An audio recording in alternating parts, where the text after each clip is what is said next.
Chapter 820. The history of the alliance could be divided into two stages. The first one was the Seven Kingdoms, which at the time seemed united but were actually divided, as the core of the alliance. The second stage was what Duke and the other players were familiar with. It was the fusion of many races and became more and more powerful. People often said that the old tribes were cruel and bloodthirsty. They slaughtered villages and cities everywhere they went. The old tribes that killed millions of humans were trash. In Duque's opinion, the old alliance, which was the former Lordaeron alliance, was not a good thing either. When the initial momentum of working together to fight against the Horde passed, the countries immediately became small alliances based on their own national interests. At that time, the seemingly fair but actually greedy leader, Tyrena's Menethil, led the way for his own interests. As the saying went, if the upper beam was not straight, the lower beam would be crooked. It was no wonder that the countries led by Kuel Salus and Gilnis could not take it anymore, and left the alliance. It turned out that the High Elves in history had their own bad side, but Kael, that's led the Blood Elves back into the alliance and was looked down upon. Hence, the elves could not be blamed for that. If not for Arthas's Scourge army sweeping through the entire Lordaeron continent in the north and getting rid of those old bastard kings who occupied the latrine, there would not have been King Varian. King Varian, who was nicknamed King Varian by the players, would not have become a hero and leader of the alliance. The appearance of the Scourge army was a catastrophe. From another point of view, without the Calamity army, the public enemy of the world, there wouldn't have been a purer alliance. As for the Horde, if they were unhappy with the chief, they could challenge him directly. If they won, the chief's throne would be theirs. Those in the alliance would not be as violent as the Horde. Duque could not kill Anastrian, Tyrenas, or even Antonidas himself. This meant that Duque could only do it through Arthas's hands. Duque was very clear that this method was a little troublesome. It was much more comfortable to think about it from the other side. There was no rainbow without wind and rain. It was precisely because of Arthas's help that Duque could make a name for himself in the alliance. Standing on the hill of the Isle of Quel'Danas and overlooking the whole island, it was a mess. The attack of the Doomsday army not only destroyed everything on the island, but also turned all the elite guards into immortals. No one dared to be careless with this batch of undead that had been resurrected by the Lich King. They had the clergymen specially clean the corpses with holy water and purify their souls before burying them. It wasn't a burial, but a water burial, typical of the sea nation Kultiras. Thousands of corpses were neatly lined up on makeshift rafts and slowly drifted to the distant ocean with the power of the tide. On the shore, tens of thousands of high elves were sobbing. As the representatives of the alliance, Duque, Mograine, Abendis, and Servana stood side by side on the rostrum, silently observing the ceremony. "Get ready to fire." Theron raised her hand, and the rangers lined up on the shore shot the fire arrows onto the raft filled with flammable materials. Flames soared into the sky, accompanied by the burning corpses and the unique flute music of the High Elves. The boys and girls of the High Elves held each other's hands and sang a mournful requiem. The dead were gone, but there were still many important things for the living to do. In the largest military tent of the alliance, everyone's shoulders were under heavy pressure, and they felt as if they couldn't breathe. First of all, we thank the alliance for forgiving the past and allowing us, the High Elves, to return to the embrace of the alliance. Here, the entire Kuel Salus National Salvation Committee formally expresses our deep gratitude to the alliance. Servanas and the few remaining big shots bowed deeply to Duque. The High Elves also knew that now that the Well of the Sun had been polluted and the entire kingdom had collapsed, they would really be wiped out if they didn't hold on to the alliance. At the very least, they had to show enough respect. Fighting against the evil Calamity army is something that every living person on the continent should do. I hope that Kuel Salus can quickly sort out its internal affairs and send elite troops to join the alliance. The alliance urgently needs the power of the High Elves Rangers and high-level mages, Duque replied in official language. Where is the alliance going to attack next? Lord Themar asked first. Duque glanced at Mograine and the other Lordaeron people beside him and nodded. We will first go south through the Long Song Forest and meet up with the army of Turayan and Sidan Dathrahan. Since we can't protect the entire continent, We must at least ensure that the plague does not spread further. Recently, it has been called the Eastern Plague Lands. This is not just for the people of Lordaeron, but for everyone else. Unlike the original history, the Calamity Army was directly teleported to the High Elves this time. Instead, the holy city of Stratholme was saved. Since Duque's main force was the Scarlet Cross, he naturally had to follow the will of the people and protect a small part of the old Lordaeron territory. At this time, Abendis also reported. Now the entire Tirisful Glades in Silverpine Forest have been occupied by the undead. According to the latest statistics, we conservatively estimate that there are more than 5 million undead in the old Dalajan territory, and we can't rule out the possibility of more than 10 million. Also, the proportion of mid-level and high-level undead seems to be gradually increasing. This number made the High Elves' faces twitch. How many soldiers could the Alliance muster now? Including the poorly trained militia, 1 million was the most they could muster. Not every soldier could fight as well as the paladins. It would be a miracle if they could muster 1 paladin out of 100 ordinary soldiers. The numbers in front of them really made all the living despair. Fortunately, most of the undead were zombies and skeleton soldiers, and there were not many ghouls. If they were all Death Knights, they might as well just kill themselves and pledge their loyalty to the Lich King. Abendis continued. It's not that there is no good news. Our former chief commander, His Excellency Anduin Lothar, has reappeared. He led Bolvar Fordragon's Stormwind main force, and has already met up with the main force of the Iron Furnace Fort. They are preparing to launch a cross-sea attack and a bridge attack to recover the Earthy Highlands. The situation was very clear. The big shots of the Alliance hoped that in the near future, the two armies would meet up, one from the northeast to the southwest. The other was south, and then they would meet up in the Dalajan territory to drive the Calamity Army out of Lordaeron. Only Duque sighed. There was no need to go through so much trouble. As long as Archimonde escaped, the war in Lordaeron would come to an end. He deliberately opened up the entire western line of defense of the entire continent, just to let Arthas and Archimonde quickly leave. The pointless discussion soon ended. A new shock appeared. Servana's expression changed several times. What? You want me to be the queen? Chapter 8:21. There was a relatively intact luxurious villa in the west of Silvermoon City. Because the original owner had followed Sun King and joined the Scourge army as a lich, there was no more suitable house nearby. In the end, the National Rescue Committee used it as a temporary headquarters. In the largest room on the 3rd floor, Servanas received the biggest unexpected news since the Scourge army's invasion. Arthas's invasion did not scare Servanas. Darkin's despicable betrayal did not scare Servanas. Even his own king taking the lead to join the Lich King could not stop Servanas's advancement. However, at this moment, the battle outside easily frightened Servanas. Originally, it was normal to have a lot of people in the headquarters.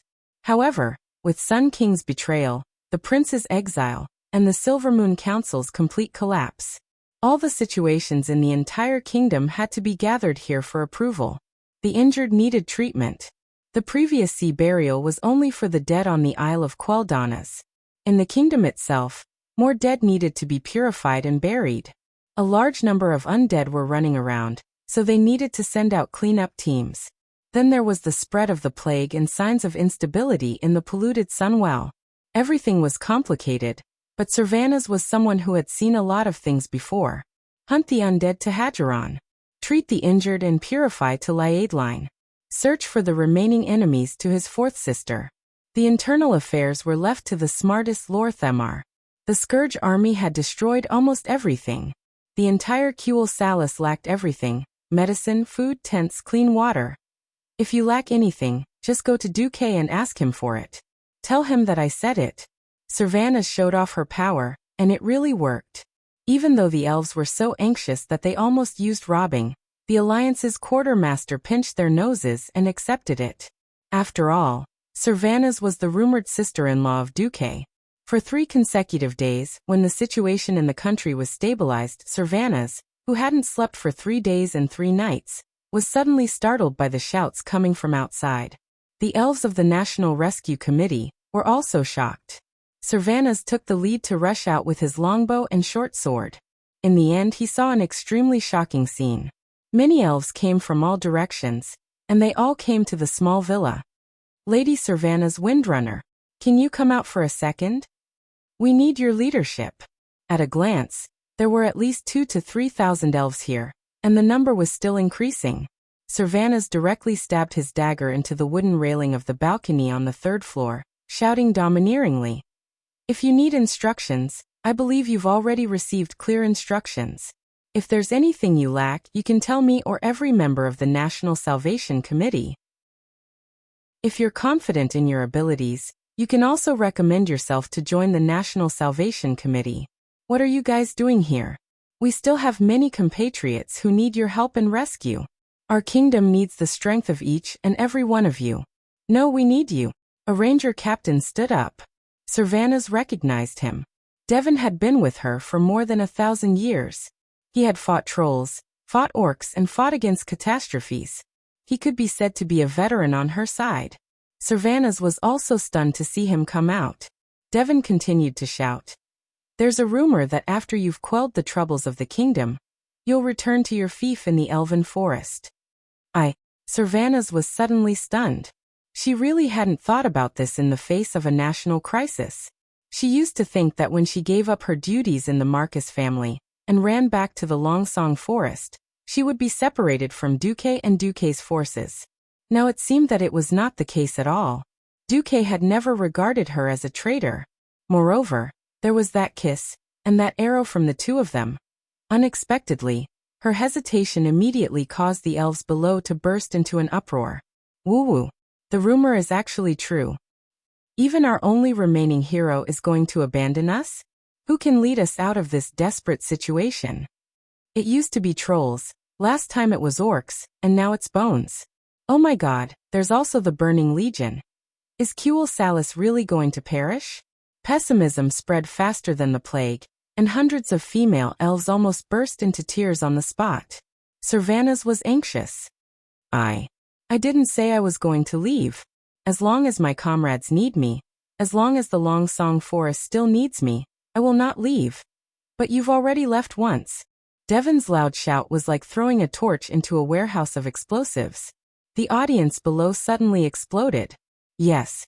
13 years ago, because of the King and the Silvermoon Council, the Windrunner sisters suffered the most unfair treatment. Although on the surface it was Duque who extorted the Windrunner sisters to leave, the elves generally believed that the king and the council had joined forces to force away the hero, who was an eyesore to the higher-ups. No. Don't leave us. We need you, Lady Servanas. At this moment someone shouted, "Stay. Since the Sunstrider is such a bastard, you can be our queen." This sentence seemed to wake people up from a dream. Queen? Yes, queen. This is a great idea. Why didn't we think of it? Yes. Queen, queen, queen. Queen. Long live Her Majesty Queen Servanas. Long live Her Majesty Queen Servanas. Unknowingly, the elves shouted more and more in unison. The number was spectacular, and the scene was shocking. In the beginning, there were dozens of people, then hundreds, and finally thousands of people shouted in unison. Their voices were so loud that they resounded through the sky. This huge sound wave even spread out of Silvermoon City to the open space outside the city that was full of tents. In just a few moments, even outside the city, people shouted, "Long live Her Majesty, Queen Servanas!" at the same time. At this moment, Servanas was dumbfounded. From the moment she decided to come back to save the country, she didn't think about it anymore. To Servanas, protecting her motherland and her beloved forest was as natural as eating and drinking. She never thought that she would one day sit on the supreme throne because of this. In her imagination, power was something extremely distant. After all, when she came back, she had the entire Silvermoon Council and the Sunstrider father and son above her. Who would have thought that she would one day ascend the throne that everyone looked forward to? She was frightened. He was really frightened. She had faced countless powerful enemies and wandered between life and death more than once. She had never felt such fear toward trolls, orcs, or even Great Lich Anastrian, who had once been her king. At this moment, she was truly frightened. She shrank back like an ostrich. She quickly retreated and closed the door to the balcony in one smooth motion. Escape was shameful, but it was useful. Chapter 8:22. Phew. Phew. Phew.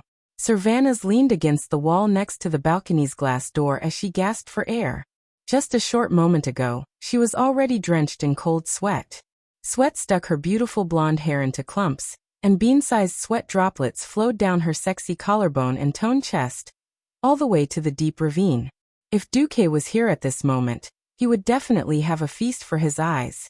Unfortunately, at this moment, there was only Lilith, who had just returned to rest. Lilith tilted her head, and with a blank expression, she blinked and said, "Second sister, what are you afraid of? They won't kill you. Is being a queen so scary?" This joke was very cold, and Sylvanas was awakened by this cold joke. Oh my God, what was I afraid of just now? Following the voice, the call of Her Majesty Queen Sylvanas became louder and louder. Lightly biting her red lips, Sylvanas used a very awkward reason to dodge her sister's question. A windrunner should never be bound by anything? Bound. Big sister has been a ranger general for thousands of years. Is that considered a binding? Or is it also a binding for big sister and third sister to fall in love with Duque? When fourth sister mentioned Duque, Sylvanas' face could not help but turn red. Perhaps it was because Lilith lacked a brain when it came to relationships.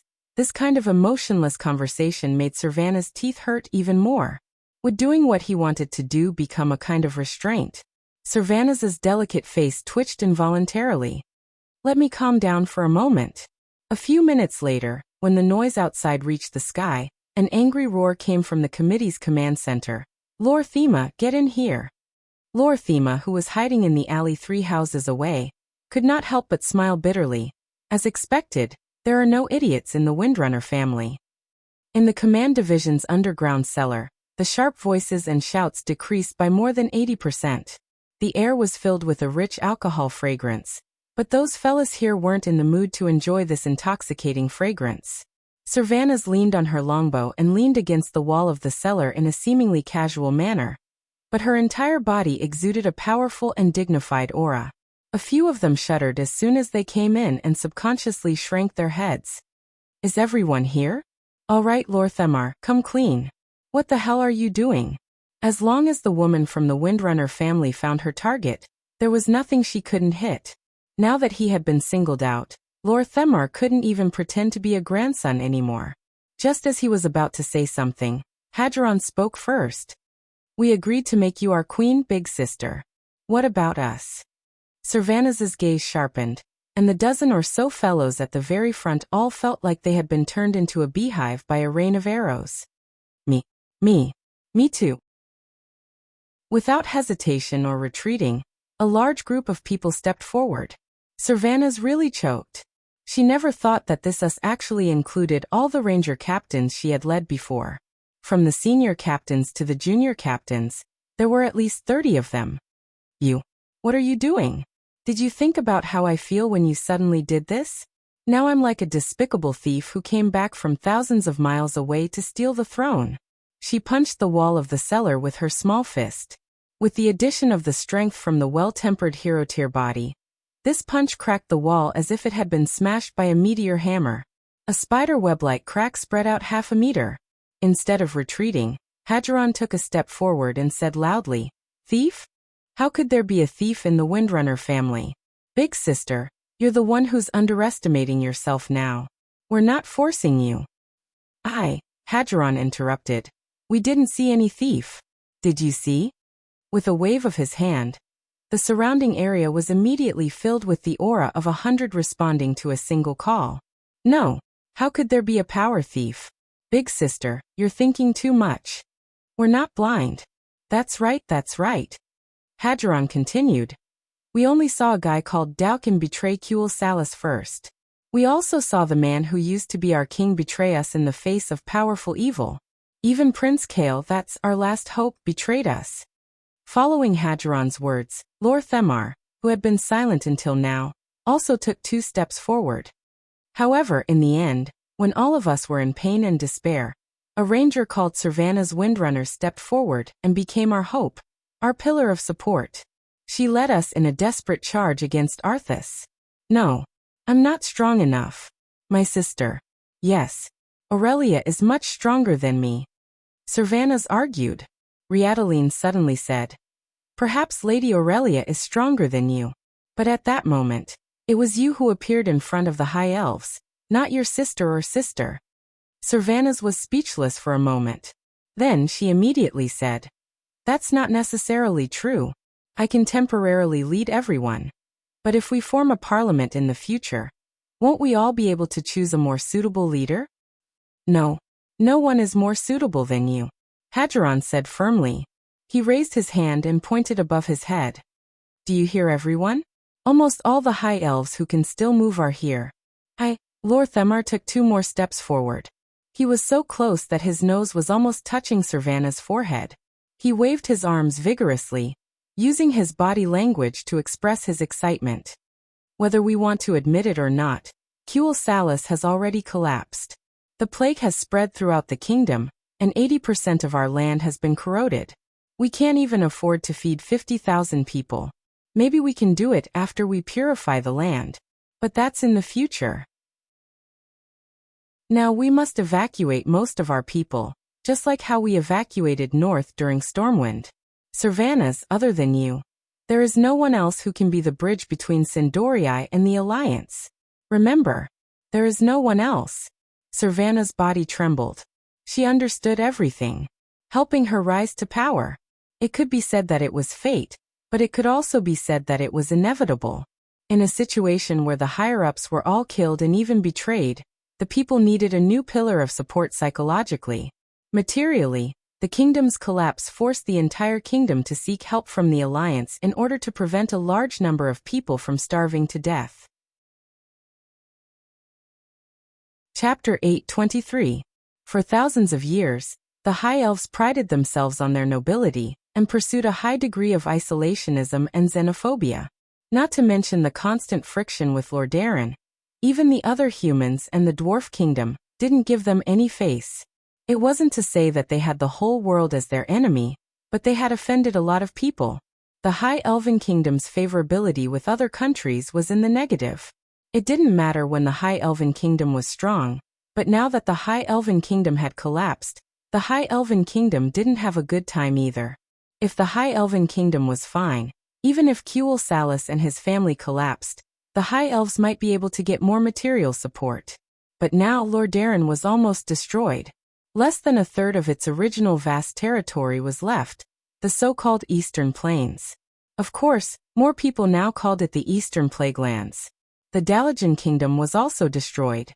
1/3 of its mages ran away. None of the former members of the High Elven Kingdom had a good time. Alterac zombies ran all over the mountains. Stromgard also collapsed, Torrential Fortress fell. And even King Galen was turned into an immortal. Gilnis. At first, Gilnis still had the Greymane Wall, and continued to play isolationist. During the first Dalajan battle, Duque sent messengers to Gilnis for help, but was rejected by King Xion Greymane. However, the Scourge didn't let this isolated country go. One of the main forces attacked the Greymane Wall, when Duque was trying to evacuate the people of Lordaeron. The latest news was that King Xion was forced to use Archmage Erigel to fight against the invasion of the Scourge, summoning werewolves. Although Erigel's werewolves seemed to be repelling the invasion of the Scourge, they also attacked the surviving people of Lordaeron and Gilnis in the Silverpine Forest. Moreover, the werewolf virus was spreading among them.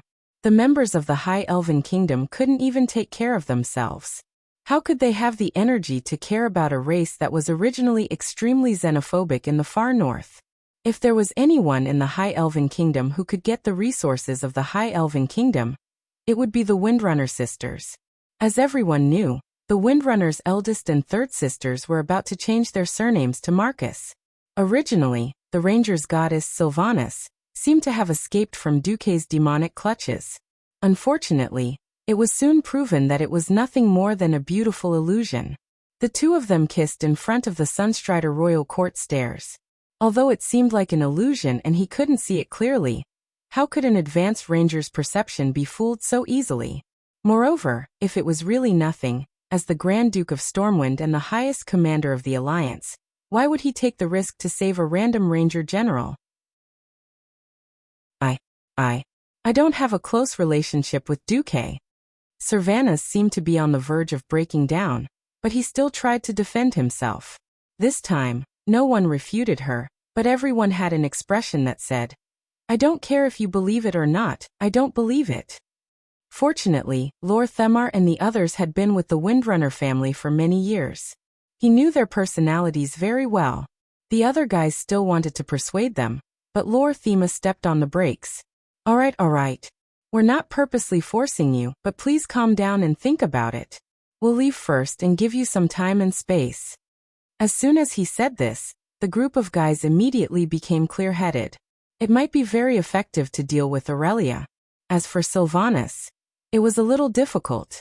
For the second sister of the Windrunner family, who was known as the most rebellious person, leaving behind a mess and not doing anything was also one of the options. Lady Sylvanas Windrunner understands everyone's good intentions. She promises to seriously consider your suggestions and give an answer as soon as possible. However, our compatriots are still suffering, and we have more urgent things to do.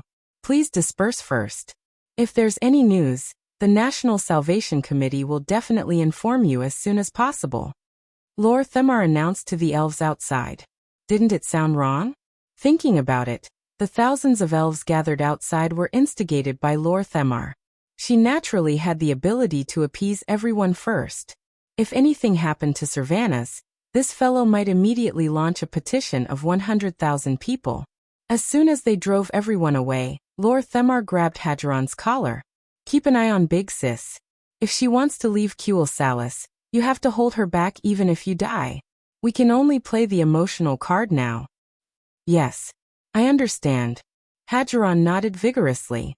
What they did not know was that the four Windrunner sisters' hearing was no longer what it used to be after being strengthened by the Storm Altar.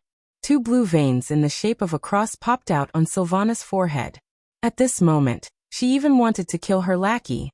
Lilith tilted her head. "Second sister, I actually think you should ask Duque for his opinion." Sylvanas was a little annoyed. "Why ask him? Duque is a very thoughtful human. Look, that Jaina claimed to be Duque's fiancée, but she never got any benefits. But he takes good care of us elves. Since Lord Themar wants to use us to clear the Alliance, they need Duque to help them." Lilith did not say much, but she hit the nail on the head. Before Kuel Salis was attacked, Sylvanas and Duque hadn't seen each other for 10 years. 10 years was nothing for elves, but it could change a lot for humans. He seemed to be on good terms with Big Sis and Third Sister. What about her? Speaking of which, how would she settle the mess between them? Sylvanas' mind was in a mess. Taking a deep breath, she decided to secretly meet Duque.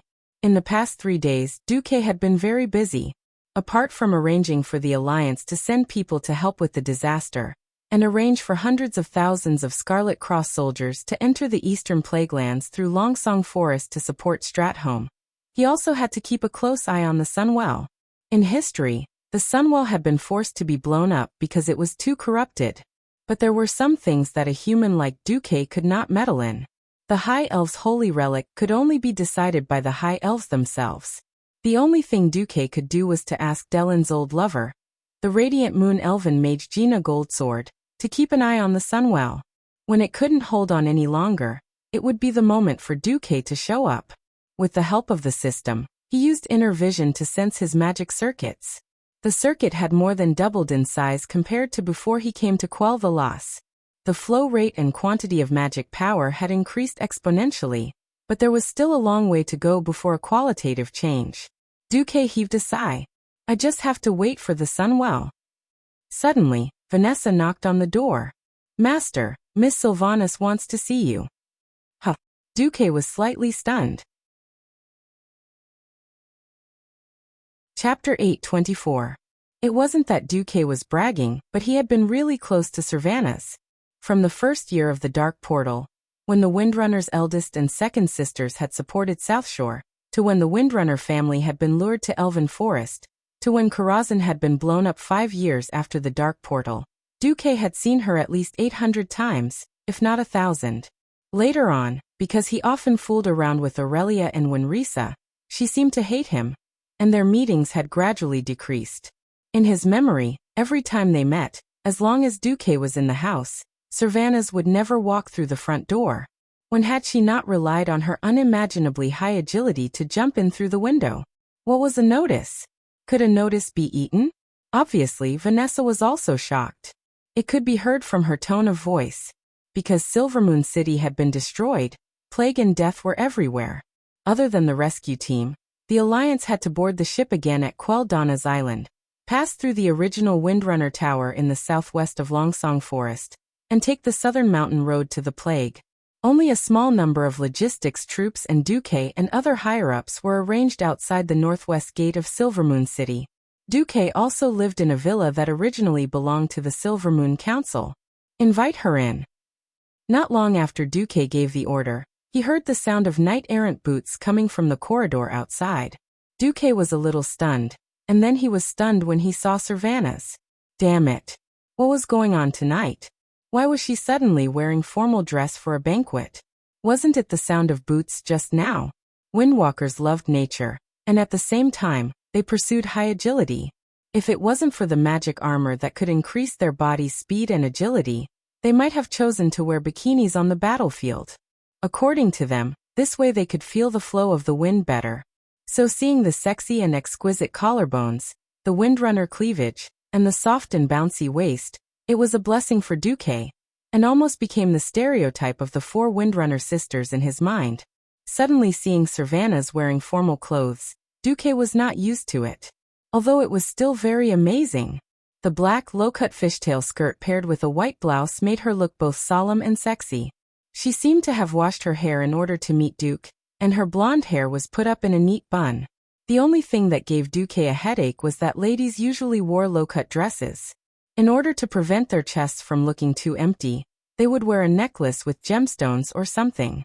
What was the meaning of Sylvanas wearing a Dark Portal Warrior's badge as a necklace?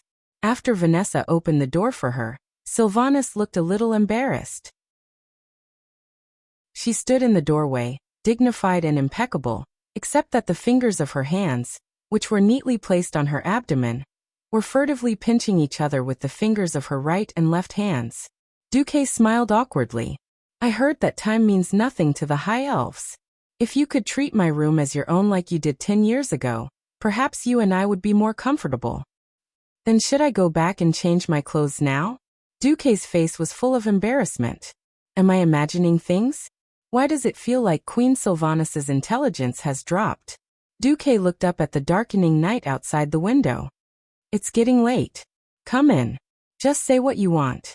Sylvanas walked in with her ladylike little steps.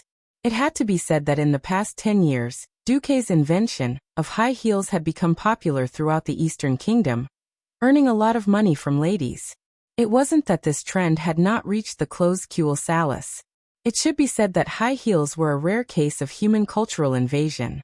At this moment, Duque looked at Sylvanas in ranger boots and evening dress, and felt that it was a little out of place.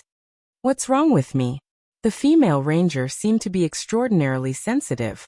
Taking care of her complicated emotions, Duque snapped his fingers. Vanessa, pick a pair of things from box 7. Not long after, the now mature maid elegantly presented a pair of black high heels inlaid with glittering glass ornaments. Sylvanas's face turned red. Because she only wanted to come back and fight, she didn't even bring a pair of shoes for the banquet. She had been preparing for battle the moment she returned to the forest. In the end, when she wanted to wear a formal dress, even this evening dress had to be borrowed by Lilith, and she couldn't find suitable shoes. She knew at a glance that the shoes would definitely suit her. She was a little angry. It was obvious that the shoes were for her sister, since all 3 sisters had the same size. Vanessa explained calmly, I didn't know when the 2 matriarchs would return, so I brought a lot of their things when I came to meet Master. But since you are sisters, I don't think you'll mind. Sylvanas glared. She wanted to say I mind, but she didn't have the strength to do so. She wanted to change herself. It was indeed impolite to wear an evening dress with long boots, but she immediately gave up. Women's evening gowns in this era, be it elves or humans, all had a characteristic, and that was the insanely narrow waist. In order to accentuate a woman's slim waist, it was definitely enough to shift a woman's internal organs when it was tightened. Her waist was thin in the first place, but with Lilith's help, she couldn't even bend herself. She could only ask Vanessa to help her change into the high heels with a bitter smile. After Vanessa left, only Duque and the hot black tea that Vanessa had just served were left in the room. She took a sip and calmed herself down, but she didn't know where to start. As if her brain was cramping, she suddenly said, "The high elves seem to want to make me their queen." She regretted it almost as soon as she said it. Oh my God. What am I saying? Am I showing off? Duque smiled. That's right. The elves are very lively. I can hear them from half the city ruins. Taking a deep breath, Sylvanas finally said loudly, "Do you have no opinion on this?" Even she didn't know why, but she seemed to care a lot about Duque's opinion. Duque smiled calmly and replied without malice. "Well, do you want me to congratulate you? Well, congratulations. Your passion and loyalty to the kingdom have finally won everyone's approval." The calmer Duque was, the more Sylvanas felt like he couldn't hold back his emotions. Not knowing what to say, she suddenly said, "Are you really capable of prophecy? I clearly remember that you accidentally called me Queen Sylvanas more than once." Huh? This time Duque was stunned. Chapter 8:25. If a person wanted to lie, there were two kinds of people he could not hide it from. One was his enemy, who knew him better than he did, and the other was the people around him.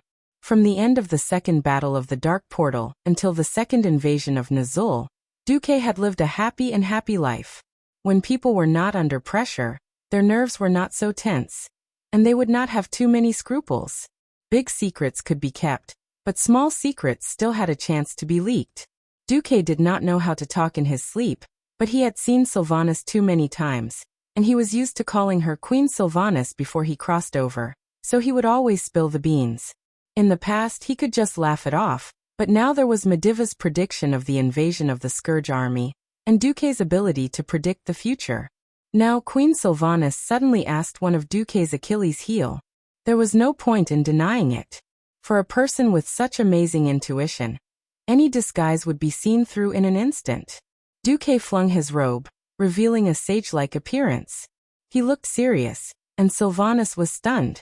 It was 36 years ago on a clear and cloudy night. The clock was at 13:61, and I suddenly heard a rumbling sound.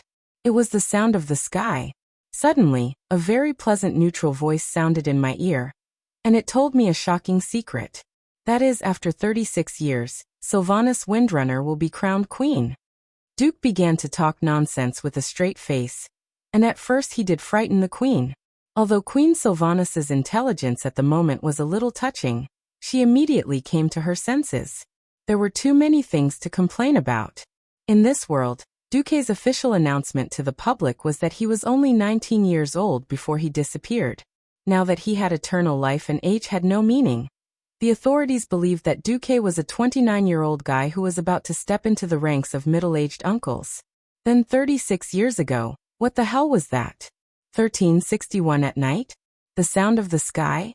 Are you sure it wasn't me being struck by lightning? What secret? Sylvanas was furious. He subconsciously rushed over and grabbed Duque's collar. "Duque, you bastard! Enough! I'm asking you a serious question. How dare you brush me off?" But she soon realized that something was wrong. Her actions were too unladylike and too intimate. If they weren't very close, how could they grab each other's clothes so casually? She wanted to apologize on the spot, but the index finger of a mage's hand gently pressed against her red lips. A second later, Duque replaced the magic finger with his right index finger. Duque shook his head. "You don't need to apologize. Don't you think this is the original you? I don't remember estranging you to this extent.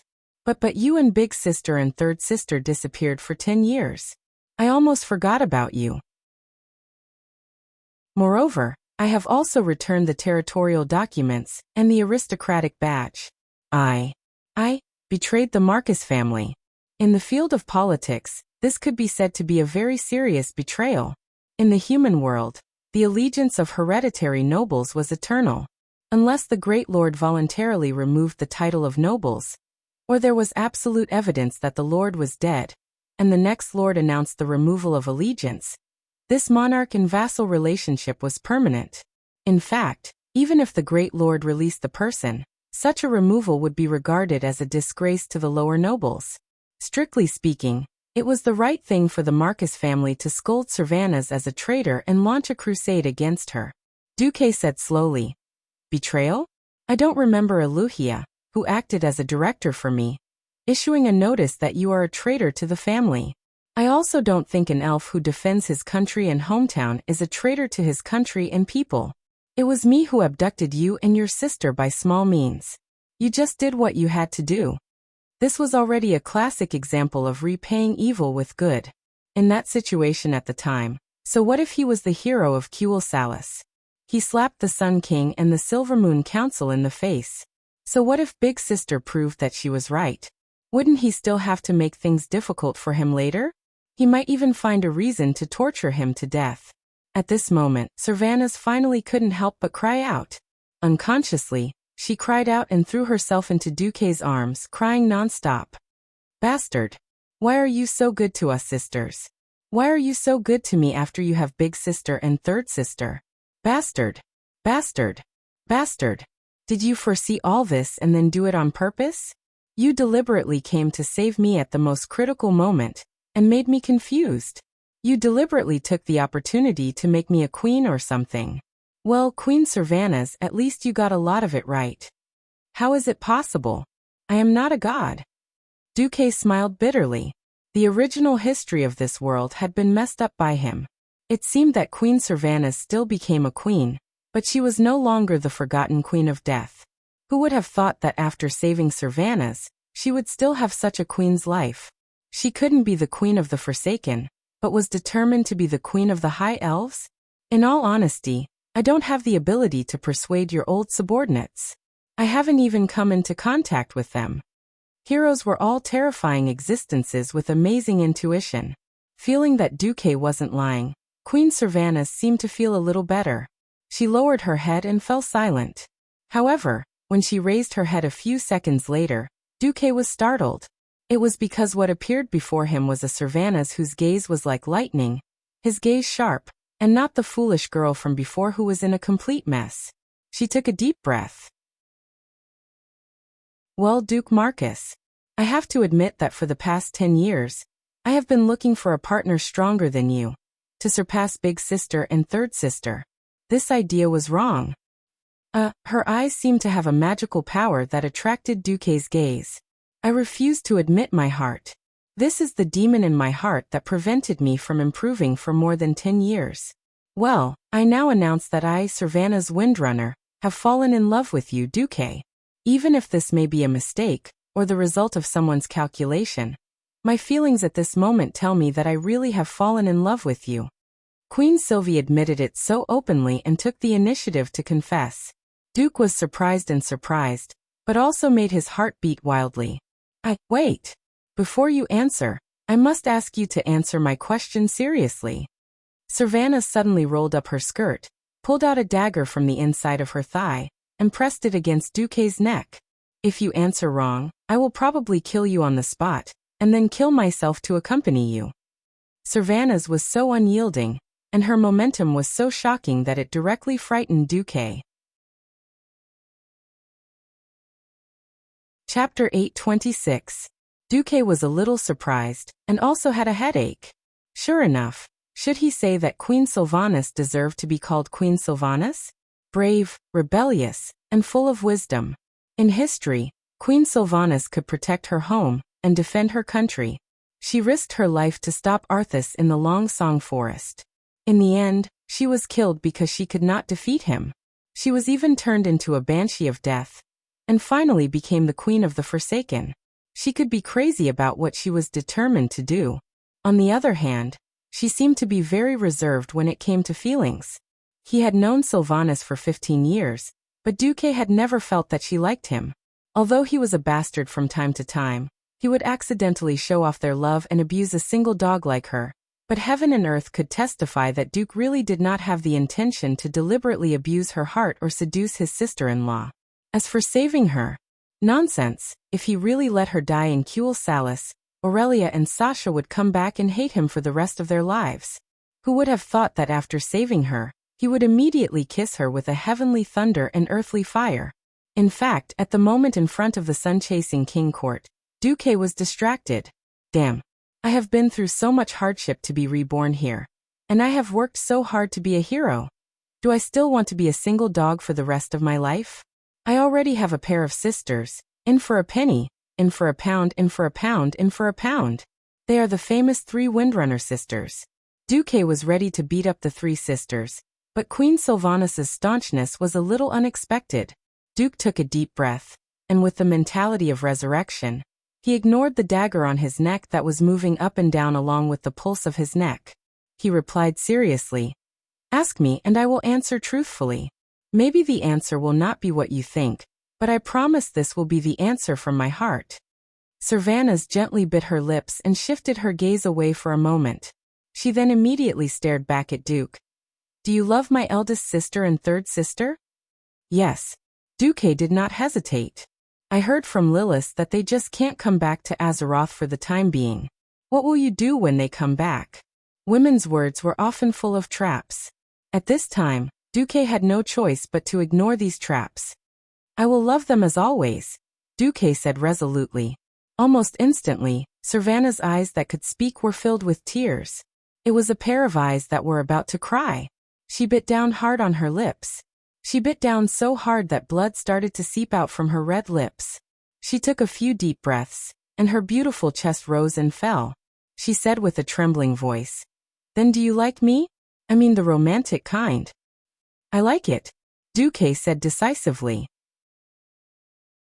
Sylvanas was overjoyed at first, but immediately retracted his ecstasy with a little fear. His face turned cold, and he raised his long eyebrows that were unique to high elves. "Then what am I? What do you like about me? Do you like the fact that I have a similar figure as Big Sister? Or do you like the fact that I look like Third Sister? What are you doing? Like all 3 of us at the same time? Or do you like all high elves? Are you afraid that you will only be a substitute for the older or younger sisters?" Duque's words hit the nail on the head, immediately making Sylvanas' entire body tremble. "I am not." Sylvanas couldn't help but tilt her head away, not daring to look into Duque's burning eyes. Duque gently used 2 fingers on his left hand to clamp the dagger's edge, moving the dagger away. He gently used his left hand to wrap around that elastic little waist, while his right hand hooked Sylvanas' chin, forcing her to look him in the eye again. Duque smiled. "That's Sylvanas who cares about our sisterhood. That's Sylvanas who shoots down enemies on the battlefield with her bow and arrow. That's Sylvanas who swings her long legs on the eaves of my house without any misgivings. That's Sylvanas who didn't hesitate to give up glory, splendor, wealth, and safety for the sake of her hometown. That's Sylvanas who are willing to sacrifice themselves to save their own kind, giving up their freedom. I like every Sylvanas so much." When Duque said this, Sylvanas' entire body seemed to have been hit by the petrifying spell of love. Her whole body was stiff and unable to move. Only her heavy breathing and intense heartbeat told her that she was still alive. "There was once a sincere love placed in front of me, but I didn't dare to confirm it. I didn't dare to ask, and in the end I missed it. There is nothing more painful than this in the world. In the past 10 years, I have been secretly regretting it. If God can give me another chance, I will say 3 words to that girl. I love you. If I have to add a time limit to this love, I hope it is 10,000 years. The trick was not afraid of being old-fashioned. The key was that it was effective. The signature trick of Stephen Chow, which had been used by countless people before Duque's transmigration, still had the shocking lethality of a supreme love saint here. When Duque said this, Sylvanas' emotional defense began to collapse. The incomparably resolute Queen Sylvie, who seemed to be ready to die at the slightest disagreement, had lost all her strength at this moment and collapsed in Duke's arms. Every inch of her skin that was exposed to the air was flushed with embarrassment and unbearable redness. The red lips that once spat out sonorous words were now only left with gentle gasps. She no longer dared to look at Duque. She tilted her head to one side and finally, almost struggling to ask, "You haven't answered me yet. What are you going to do with us sisters? Humans can only have one legal wife, right? There are 3 of us. Also, don't you have a fiancé called Proudmoore?" Gianna. That was also a problem. However, as a king of the harem mode, Duque was not afraid of any of this at all. Duque replied domineeringly, "At most, I will marry all of you sisters. Laws are made by humans. It just so happens that because of the years of war, human males have suffered heavy casualties. I will go back and change the alliance's laws to allow polygamy. As for Gianna, I hate political marriages that have no emotional foundation. No one can force me to marry a woman that I don't love." Wow. Nothing more than an abuse of power. This feels so good. Really? Servanas asked tactfully. Duque did not notice that Queen Sylvanas' eyes suddenly flashed a trace of slyness. Of course. Duke slammed the table and replied in an imposing manner. At this moment, there was a very abrupt knock on the door. It was the voice of the goddamn bastard maid Vanessa. "Master Marcus, Miss Gianna Proudmoore has come to visit. Because Miss Proudmoore is your official fiancée, I took her directly to the door. Would you like to see her?" Already at the door. Still not see her? Damn it. Looking at Queen Sylvanas, who was smiling like a flower in his arms, Duque's heart at this moment was filled with 10 billion curses. Damn it. You joined forces to trick me. Chapter 827. Duque was too careless. He was really too careless. As the saying goes, lust is like a knife above your head.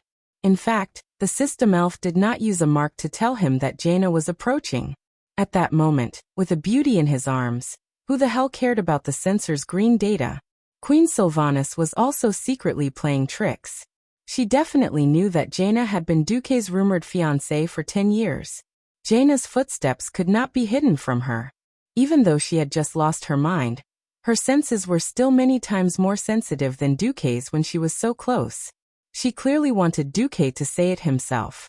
Looking at her blinking her watery and sly eyes, it was clear that she was using her eyes to say, "You said it yourself, I didn't force you." But her face was full of a cunning smile. Duque really wanted to pull open Queen Sylvanas' pants to see if there was a devil's tail behind her butt. She must be a succubus spy sent by the Burning Legion. That's right. That's right. Duque could only grit his teeth in anger. Damn it. He had transmigrated to this world for so long that he almost forgot that Queen Sylvanas was quite two-faced in the original history. She tried to persuade Sasha to give up her life and become a forgotten one with her or something. Duque was speechless. And that damned maid Vanessa, needless to say she who had been with Kalia for 10 years, was at least not on Jaina's side. I'll deal with her later. But the most important thing now was to deal with Queen Sylvanas. Trying to trick me before even getting started? No way. This kind of evil must be resolutely dealt with. Duque looked like he had no choice but to give up. He hugged Queen Sylvanas' waist tightly, pinched her chin with his right hand, and made a gesture of forcing a kiss. If it was under normal circumstances, Servanas would have definitely rejected it. But outside the door was Jaina, the woman who had been showing off as Duque's fiancée for 10 years when her eldest sister and third sister were not around. Now that Duque had made a promise, she was very willing to give Duque some benefits and strike a blow to her rival in love. So Queen Sylvie put her arms around Duque's neck passionately, stretched her snow-white neck, closed her charming eyes and offered a hot kiss. She made up her mind that when she kissed him later, she would definitely make the sound of water splashing and piss off the person outside the door. Who knew he didn't receive an intense and passionate kiss? Instead, he felt a sharp pain in his nose. Woo woo woo. The tip of the nose was the most sensitive part of an elf. Queen Sylvie burst into tears when the tip of her nose was bitten. She hurriedly opened her eyes and saw Duque's vengeful gaze. You. Duque loosened his bite and pressed his lips against hers. This time he fulfilled her wish from 3 seconds ago. It was a pity that the taste had changed. Queen Sylvie had already made up her mind to bite back at Duque if he dared to stick his tongue out. Duque actually guessed what she was thinking. He held her chin tightly with both hands. If he didn't open his mouth, how could he bite? It had become the purest kiss. What the hell was this? This time, it was Queen Sylvie's turn to grit her teeth. After a while, they separated. Duque smirked. This is a small return to you for tricking me. You. Queen Sylvie was angry. None of the Windrunner sisters were stupid. Of course, she understood that Duque wanted to establish dominance. Of course she could fight, but after knowing him for so long, she knew very well that Duque would not be swayed by any constraints imposed on him. Look, the person outside the door was a living example. Back then, King Dalen and King Lang joined forces to hope that Duque would marry Jaina, but he resisted and refused. Duque was a man who could be persuaded but not cowed by force. Glancing at the silent door, Servanas threw Duque a resentful look, and then said softly, "I won't make things difficult for you." After saying that, she gave him a light kiss. Then, wearing high heels and an evening gown, Queen Sylvie nimbly jumped out of the window and disappeared into the night. Duque touched his lips, still feeling a little incredulous. He had thought that Queen Sylvie would take the opportunity to flip out. Coming back to his senses, Duque said loudly, "Come in, Jaina." The door opened, and Duque saw Jaina with her lips slightly pursed. Although she was still wearing her battle mage outfit, it was obvious that she had also put in a lot of effort. A light foundation, lightly drawn eyebrows, and just the right shade of lipstick. Because she was not wearing a cloak, her delicate shoulders, delicate collarbones, and fair waist were exposed. It was very tempting. Unfortunately, it seemed that all her efforts were in vain. Seeing that there was only Duque in the room, Jaina really heaved a sigh of relief. At least she didn't have to face this embarrassment. If Sylvanas was here to show off, she really didn't know what expression and attitude she should use to face her. The scene just now was equally awkward. She was like a block of wood at the door, not knowing whether to leave or stay. Her appearance was still dignified, and her temperament was still noble, but there was sadness in her eyes that couldn't be concealed. There had never been sparks of love between her and Duque, but they had been mentioned in the same breath since they were young. It wasn't just a political marriage. Ever since Jaina could understand, she knew what kind of fate she would have as a princess. To be honest, the long years of education in the palace had made her accept her fate early on. She used to be close to Earthies, but it was only a small adjustment under the premise that her fate didn't change. Unfortunately, fate seemed to be playing a joke on her.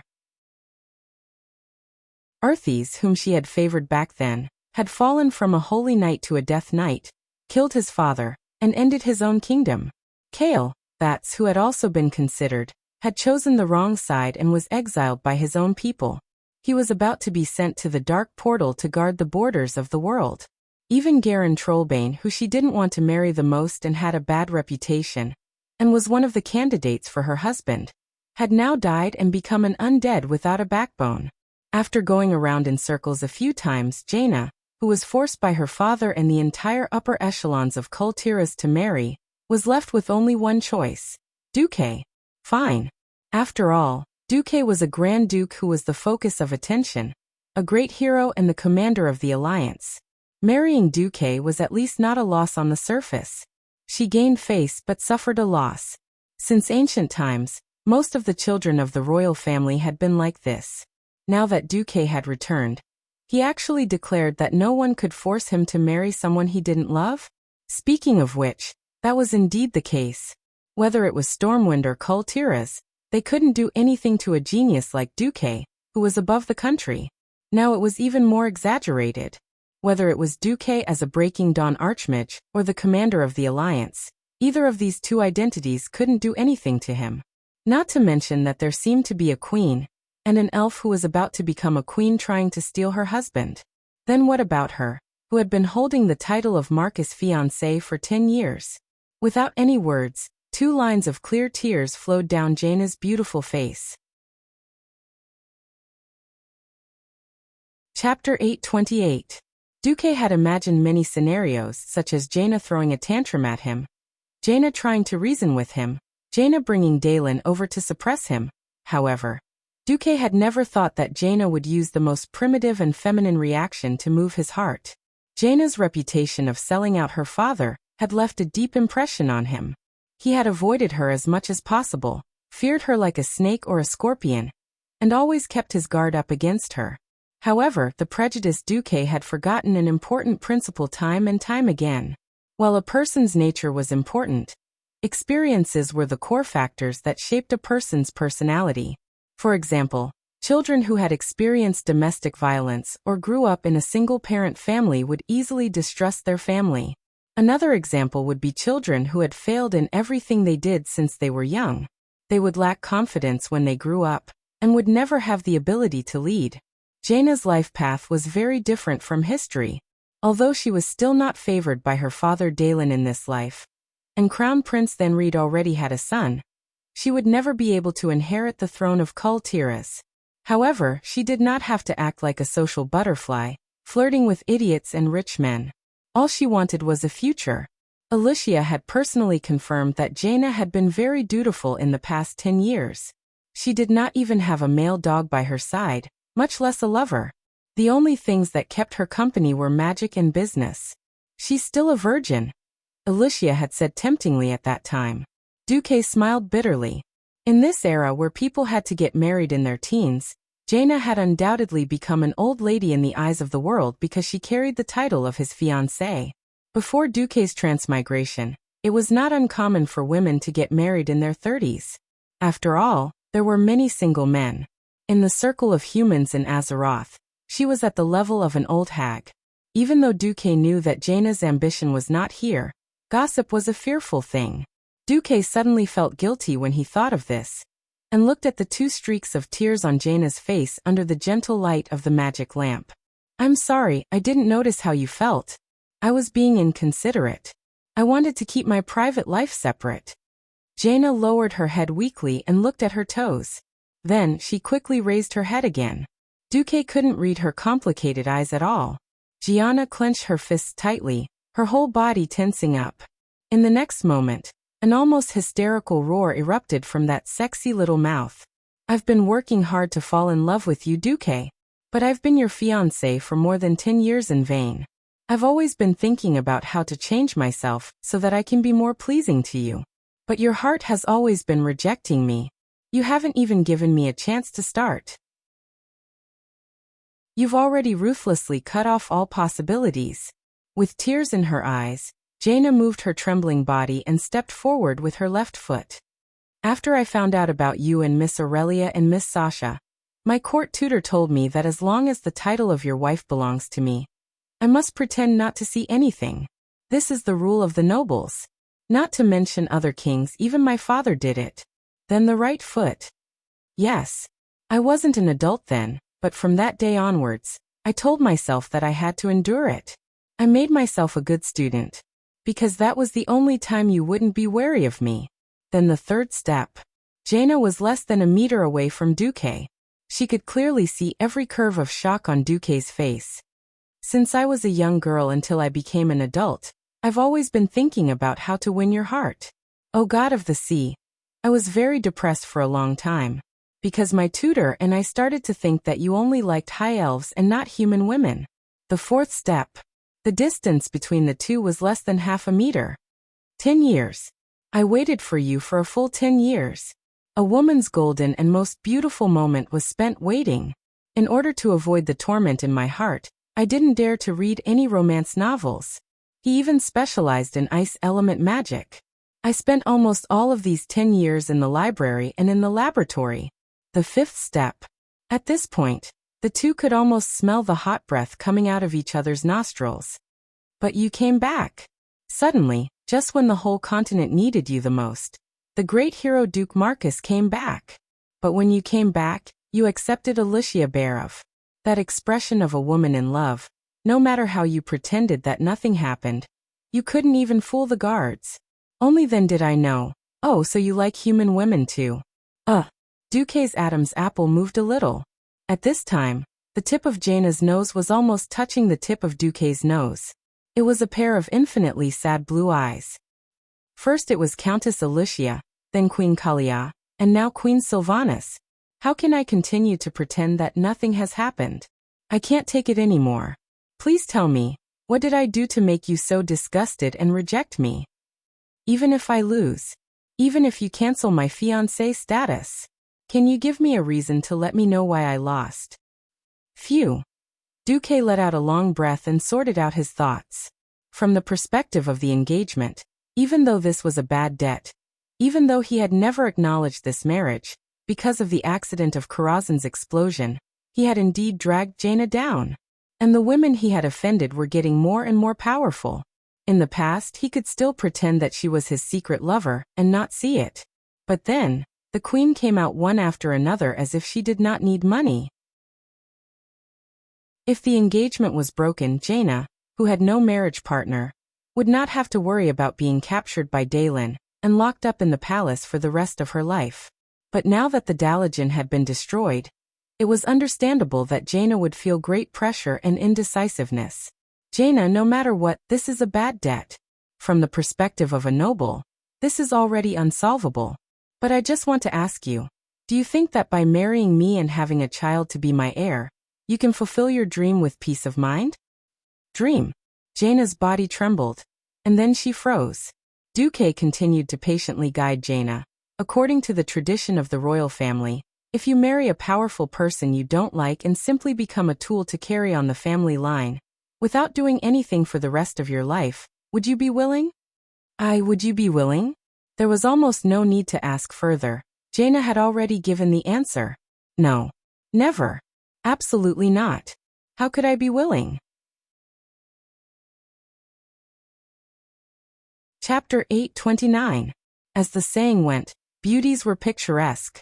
In the eyes of an artist, a beauty's every frown, smile, cry, or throw a tantrum could all be included in a painting. There were many famous beauties in the world of Azeroth. In terms of looks, blonde hair and blue eyes, which were very common here, did not add much to Jaina's score. In terms of figure, there were many women who were more voluptuous than Jaina. In the Alliance, no one was more famous or controversial than Jaina. Why? Perhaps everyone often criticized Jaina's talent as a social butterfly. Or perhaps she sold her father and pretended to cry. However, it could not be forgotten that she was the one who promoted the first alliance between the Horde and the Alliance and participated in the Battle of Mount Hyjal.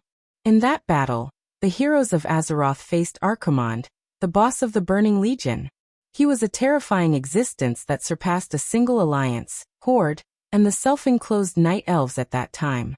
To be able to make a cross-faction alliance and personally go to the battlefield in front of a great enemy, it had to be said that Jaina's courage and boldness at that time were absolutely top-notch. Unfortunately, no one was perfect. Later in history, Jaina turned evil and did stupid things. That was another matter. Admittedly, Duque could marry her and use the righteous title of a legal husband to suppress Jaina and have sex with her. Then they would have sex every day and get pregnant. Then they would have to carry 2 or 4 babies every 3 years. When she joined the reincarnation guerrilla force and had babies everywhere, Duque did not believe that she would not become useless. However, history had changed greatly. Duque believed that after giving Jaina a strong dose of medicine back then, Jaina would no longer be so close to the orcs. Similarly, from the age of 13 to adulthood, the environment in which she grew up had been greatly purified. Now that Duque controlled the lifeline of the Alliance, Jaina should be controllable. So it would be a waste to cripple Jaina. Looking at Jaina, who pursed her lips slightly and had a stubborn and wise glint in her eyes, Duque knew that he had finally found a balance on how to deal with Jaina. Duque sighed softly. As a commander, my vision is destined to be different from that of ordinary people. Give the Griffins a sky, give the generals a battlefield, and give the veterans a home to return to. I've always been an advocate of using things according to the person. Jaina, from the first day I met you, I knew that it would be a waste to lock someone as smart and wise as you up in the backyard. That would be a waste of Kul Tiras, a waste of the entire Alliance. When Duque said this, Jaina's face was still filled with shock. This kind of change was too unexpected, and it suddenly grasped her Achilles heel and scratched the most itchy part of her heart. Her maiden heart started to beat wildly against her will. The same person, when faced with the same situation, will make different choices due to their different personalities. For example, Kalia, I once asked her personally, If she was locked up in the palace, what would she do? Her answer was that she lamented her fate and bore it all in silence. Hence, when the historical Kalia fell, she did not choose to come out and claim the throne. Because she was locked up for more than 10 years, although she did not speak, she hated her father, Tyrenas. Instead, she lived in seclusion until the Burning Legion invaded a few decades later. When she was middle-aged, she came out again. When Duque mentioned Kalia, Jaina was undoubtedly deeply touched. Because at the same time, there were not many princesses in the various human kingdoms. Jaina, you are different. Although forming a caravan seems like a silly move, in fact, you are building your own power. You have always been trying to resist your own fate. You are resisting the seemingly inevitable fate of being the daughter of the royal family, but having to marry and have children. Duque's words made Jaina feel as if her whole body was electrified. She could not tell if it was shock, or numbness. Her beautiful lips moved for a long time, but she could not squeeze out a word.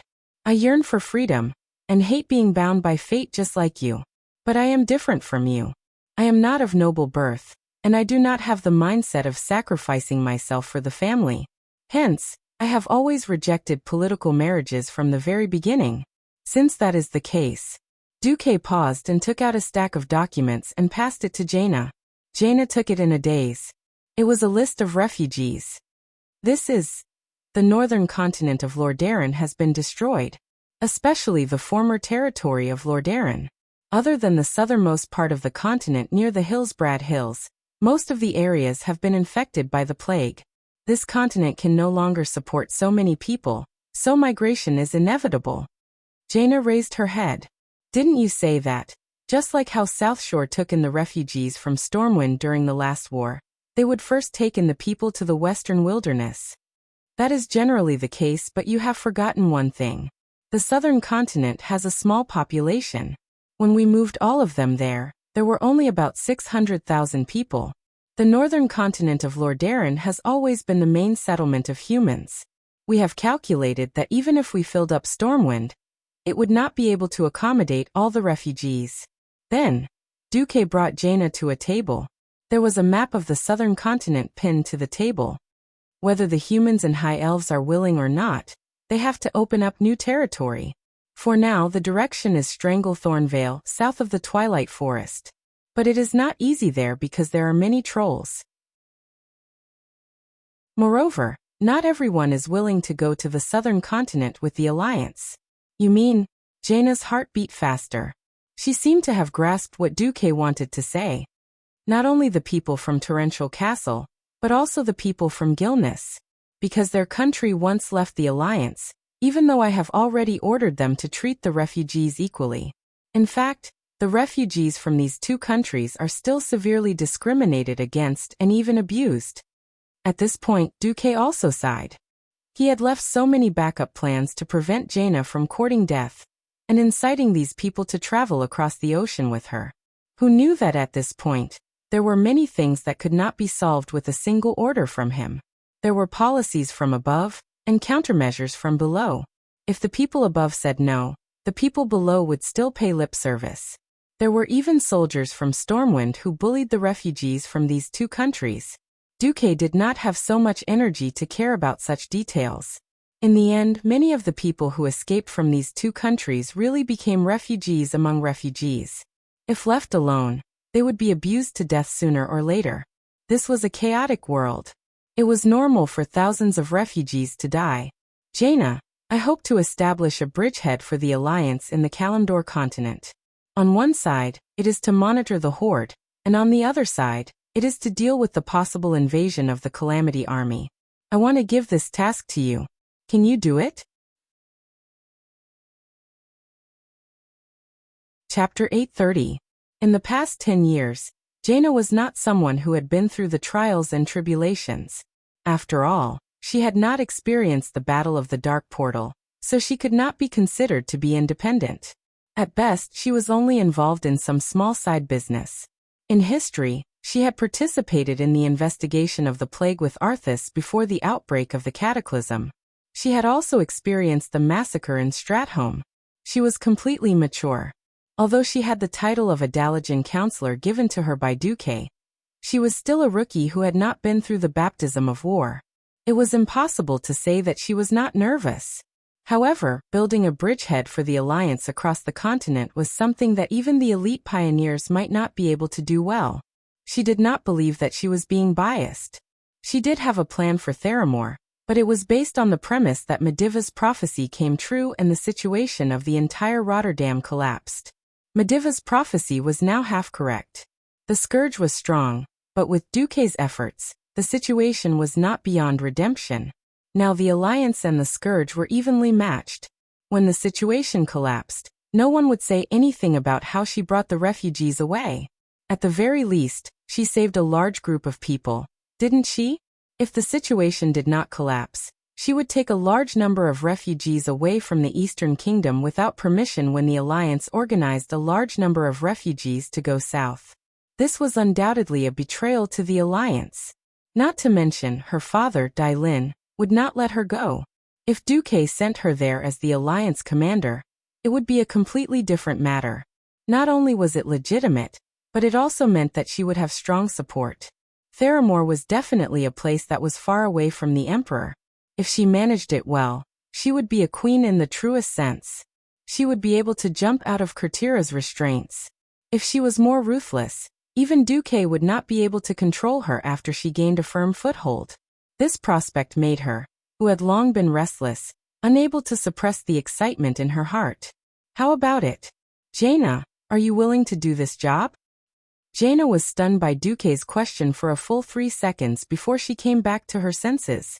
She replied almost hurriedly. Yes, of course I'm willing. The last word was practically roared out. Duque smiled. In his heart he couldn't stop laughing. Theramore was a giant pit. When the relationship between the alliance and the horde was good, Theramore could make do with it. If their relationship wasn't good, who had ever seen a lion living next to a tiger's den? Now the night elves were a group of self-enclosed xenophobes who were still muttering, "Long live the forest." Someone had to show the existence of the human race. Since he was going to send someone over anyway, he might as well send Jaina, the experienced technician. Anyway, with the trauma of almost being killed by the orcs at a young age, Duque was really not afraid of her sincere cooperation with Sal. Moreover, since Duque dared to bring it up, he must have a backup plan. At this moment, if Jaina was a man, then the scene before him would be a typical scene of a king and his minister enjoying each other's company, and a gentleman dying for his bosom friend. If Duque's body trembled, Jaina would have kowtowed to him. Well, the above content is a little classical, but Jaina was so happy that she almost fainted. You really support me to prove myself? Aren't you afraid that I'll screw it up? I haven't proven myself in any field. I only know a bit of magic. Jaina covered her heaving chest. Well, it was quite pleasing to the eye. The true gentleman Duque opened the System Elf's video recording while staring into Jaina's eyes. Duque smiled faintly. Isn't this good for you, for me, for the refugees, and for the alliance? You want to start a career. I don't want a political marriage that I don't like. The refugees need a sanctuary. The alliance needs a pioneer to monitor the horde. Since it's good for everyone, I can't think of any reason to refuse. What Duque said made sense. As smart as Jaina was, she actually couldn't find any flaws. But my father, I'll take care of His Majesty Dalen, Duque agreed immediately. A political marriage was just a part of a political exchange. As long as the bargaining chips were sufficient, it wouldn't be a big problem. Besides, things were different now. As long as Duque refused to acknowledge the engagement, Dalen couldn't ignore the pressure from the Rotterdam and Kuel Salis, and force Duque to marry Jaina. What about manpower and resources? You won't be left out. I, Duque, have always been open and aboveboard in the alliance. When have you ever seen me resort to underhanded tricks? The success of the development depends on your strength, decisiveness, and luck. It definitely has nothing to do with logistics. At this moment, Duque secretly activated the moral integrity that Alonso's fail had inherited. Ah, the great sage Du has shown himself. In any case, this time, Jaina was really touched to the point that she almost burst into tears. She pursed her red lips and squirmed for a while. Finally, She revealed a genuine smile that came from the bottom of her heart since she became an adult. It was nighttime, but it felt like dawn. It was midsummer, but it felt like early spring. An extremely beautiful woman who had abandoned her scheming and pretense, and revealed a smile that was so beautiful that it made Duque feel as if he would suffocate due to excessive excitement at any time. Her bright eyes smiled, and her smile could topple a city. At this moment, her beauty would last forever. Thank you, Duque. Duque lowered his head, feeling a little embarrassed. You're welcome. If this is anything, just take it as an opportunity that you've exchanged for with the golden name of Madame Marcus. Yes, Duque's current status in the alliance was so important that any other noble girl would want to be his wife even if she had to live half her life. Jaina was different. She had truly inherited the will and legacy of the sea hero, Dalen Proudmoore. From the beginning, she was not the kind of woman who was willing to be a mistress at home. The heroic bloodline that flowed in her drove her to take risks and explore the world. Give the canary a birdcage. Give the seagull an ocean. Give the dragon a piece of the sky. This was Duque's way, and the best way. Feeling Duque's extraordinary courage, at this moment, Jaina's heart, which she thought had long been dead, showed signs of loosening. Unknowingly, a trace of red flew to her cheeks. Jaina couldn't help but tease. It seems that giving up the status of your wife is a big loss for me. Duque smiled. Oh, is that so? Whether it's a loss or a gain, only one's feelings are the most real. I never care about the judgment of others. It's just that if I fail, what should I do? Father will definitely not want me, and my second brother will not welcome me back to Kultiras. At that time, even my followers won't believe me. Won't I be miserable? Chapter 831. At this moment, Duque smiled. If it was Servanas, who was still a high elf, he would definitely stick to his heart and move forward. But Jaina was too smart and good at judging the situation. Before calculating victory, she would first calculate defeat. That was how people like her were described. Her undying ambition drove her to be restless. On the other hand, she was also afraid of failure. In a sense, this also meant that she could not be the real boss. Who had ever seen a boss who was overcautious and could still achieve great things? According to the laws of horror anime or television series before Duque traveled to this world, people like her would not live to see the second episode. Duque smiled.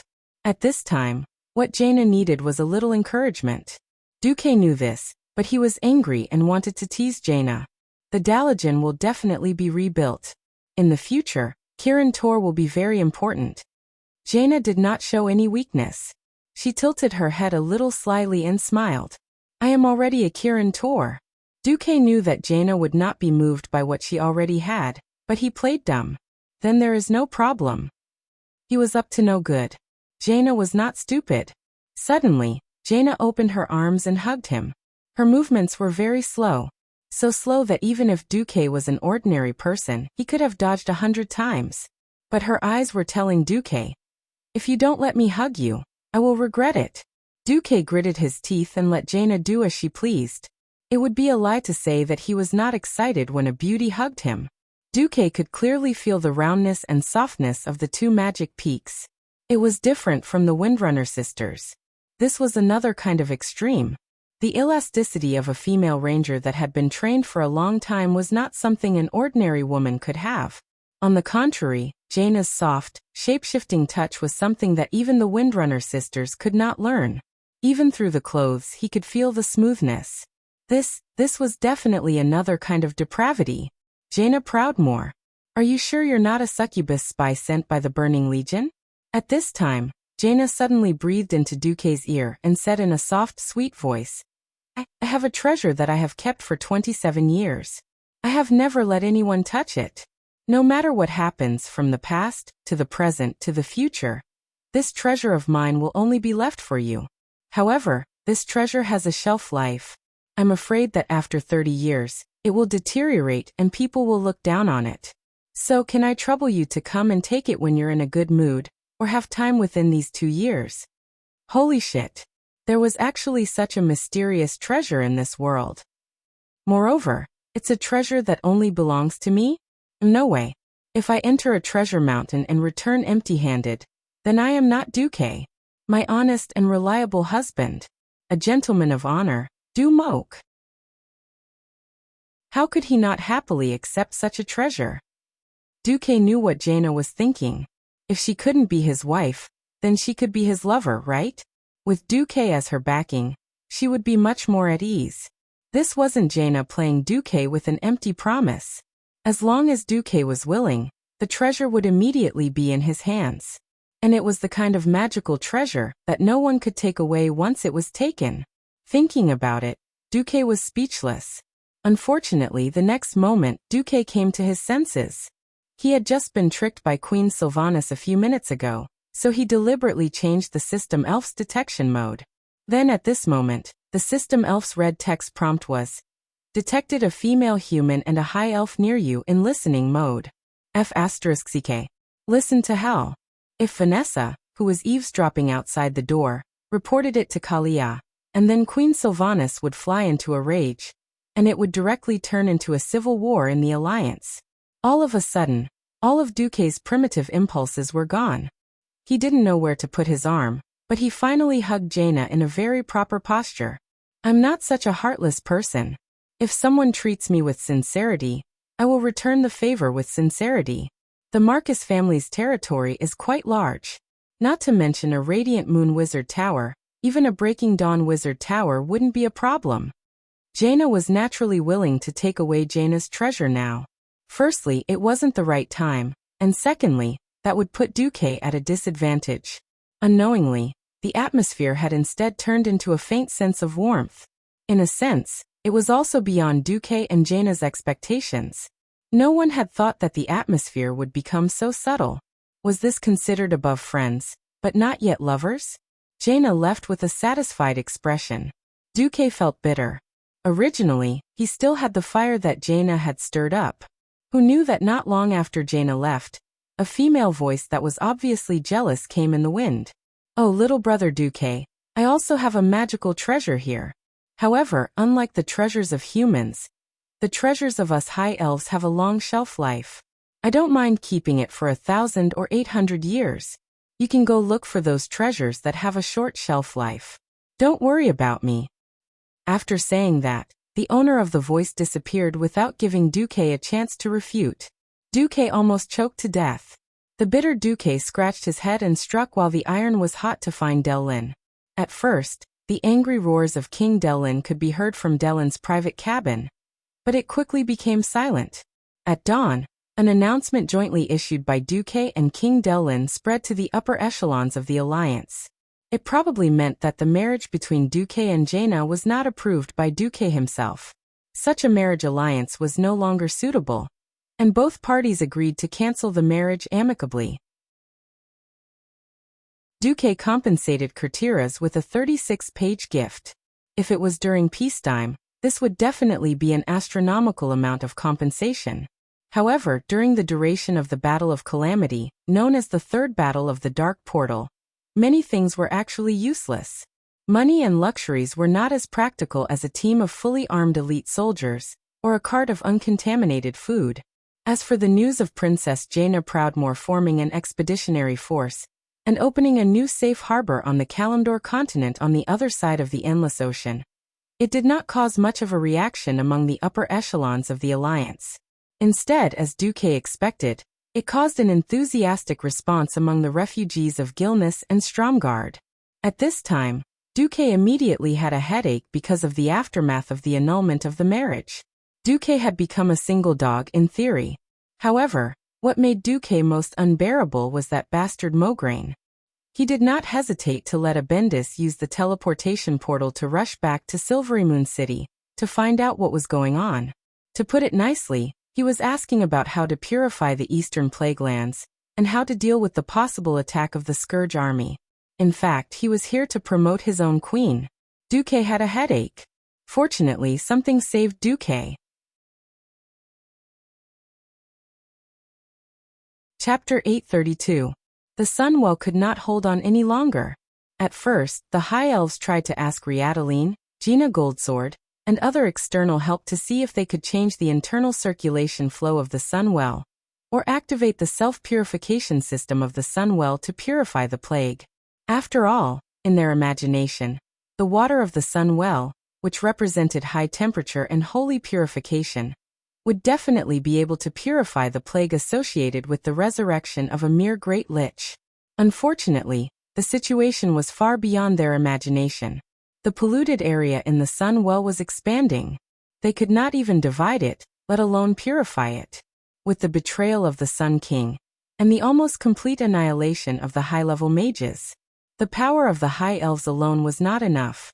No matter how much they regarded the sun well as a national treasure that outsiders could not touch, they had to bend their knees and ask for help from the only Breaking Dawn mage in the alliance, Duque. Yes, Duque had a good relationship with the Windrunner sisters. Duque might become the husband of the possible Queen of Kuel Salis. The High Elves comforted themselves. The one who came was Rothamar Theron. With the utmost humility, she asked for Duque's help. That humble look made Abendis, who was next to Duque, almost suspect that Rothamar was a human farmer, who had never seen a high noble before. Let's go. Duque did not comment. He was not the scapegoat, so he naturally did not have to take the blame. If his memory was right, he should be able to use this incident to reap the greatest benefits. The tall and majestic sun well stood on the highest peak of the Sunwell Highland. Because of the resurrection of Kel Thuzad, the walls of the sun well were like cliffs. Standing on the edge of the well, one could overlook the entire Isle of Quel'Danas. 6,800 years ago, when the High Elves exiled to the east, under the leadership of Dasrima Sunstrider, built this huge well with the water from the Well of Eternity, they used magic to combine the stone and the trees into one. Even from the perspective of modern people who had flourished with magic, they still felt that this was simply a miracle. Without experiencing it personally, it was impossible to feel that kind of shock.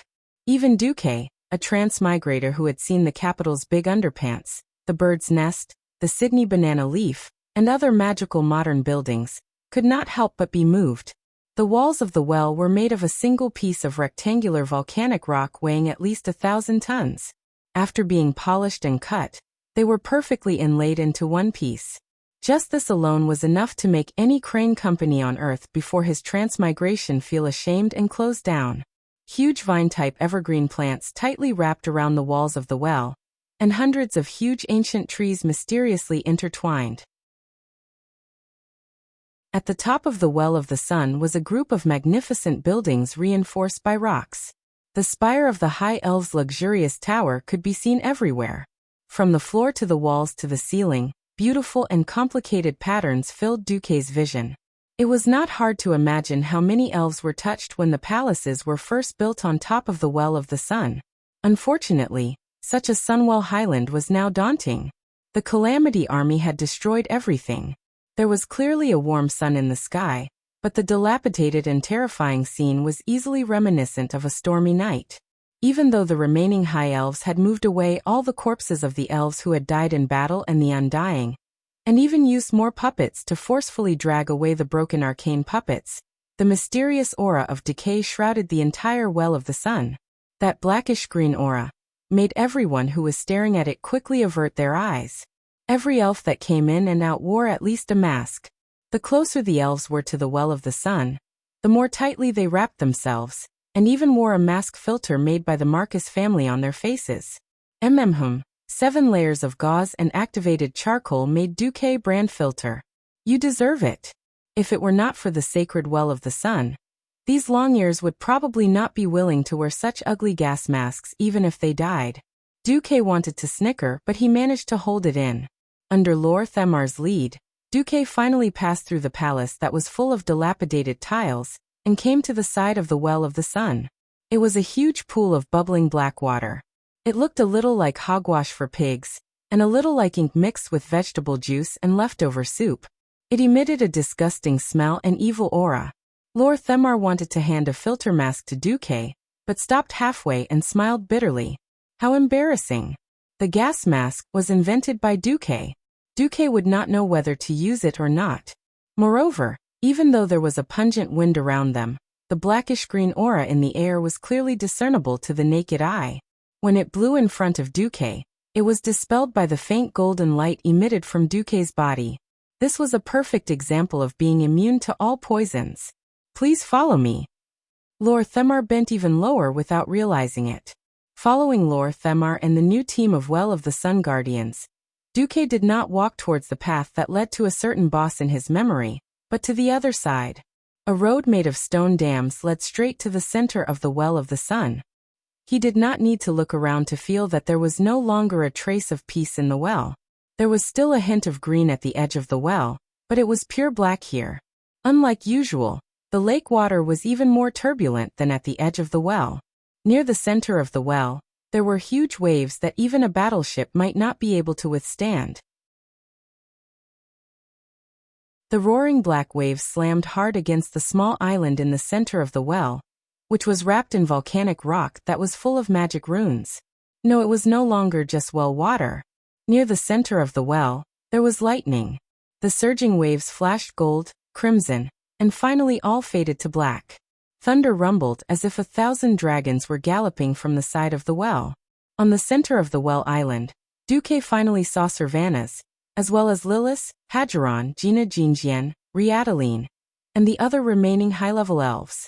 Every elf had a sorrowful expression on their faces, and there were still traces of tears at the corner of Sylvanas' eyes. Seeing Duque come over, Sylvanas squeezed out a bitter smile that did not have much hope. Duque, I really want to say that I'm counting on you for the Well of the Sun, but I can't bring myself to say such irresponsible words. If I had let you come from the start, the situation might have been better. At this point, a few high-level elven mages lowered their heads. With the divine artifact of the Well of the Sun, the high elves still had a very deep foundation. Now there were actually 3 radiant moon mages standing here. The other 2 were like Gina Jinjian, royal mages who were worshipped by various countries.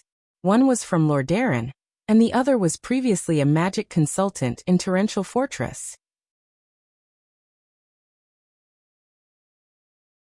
Chapter 833. Duque waved his hand. Don't blame them.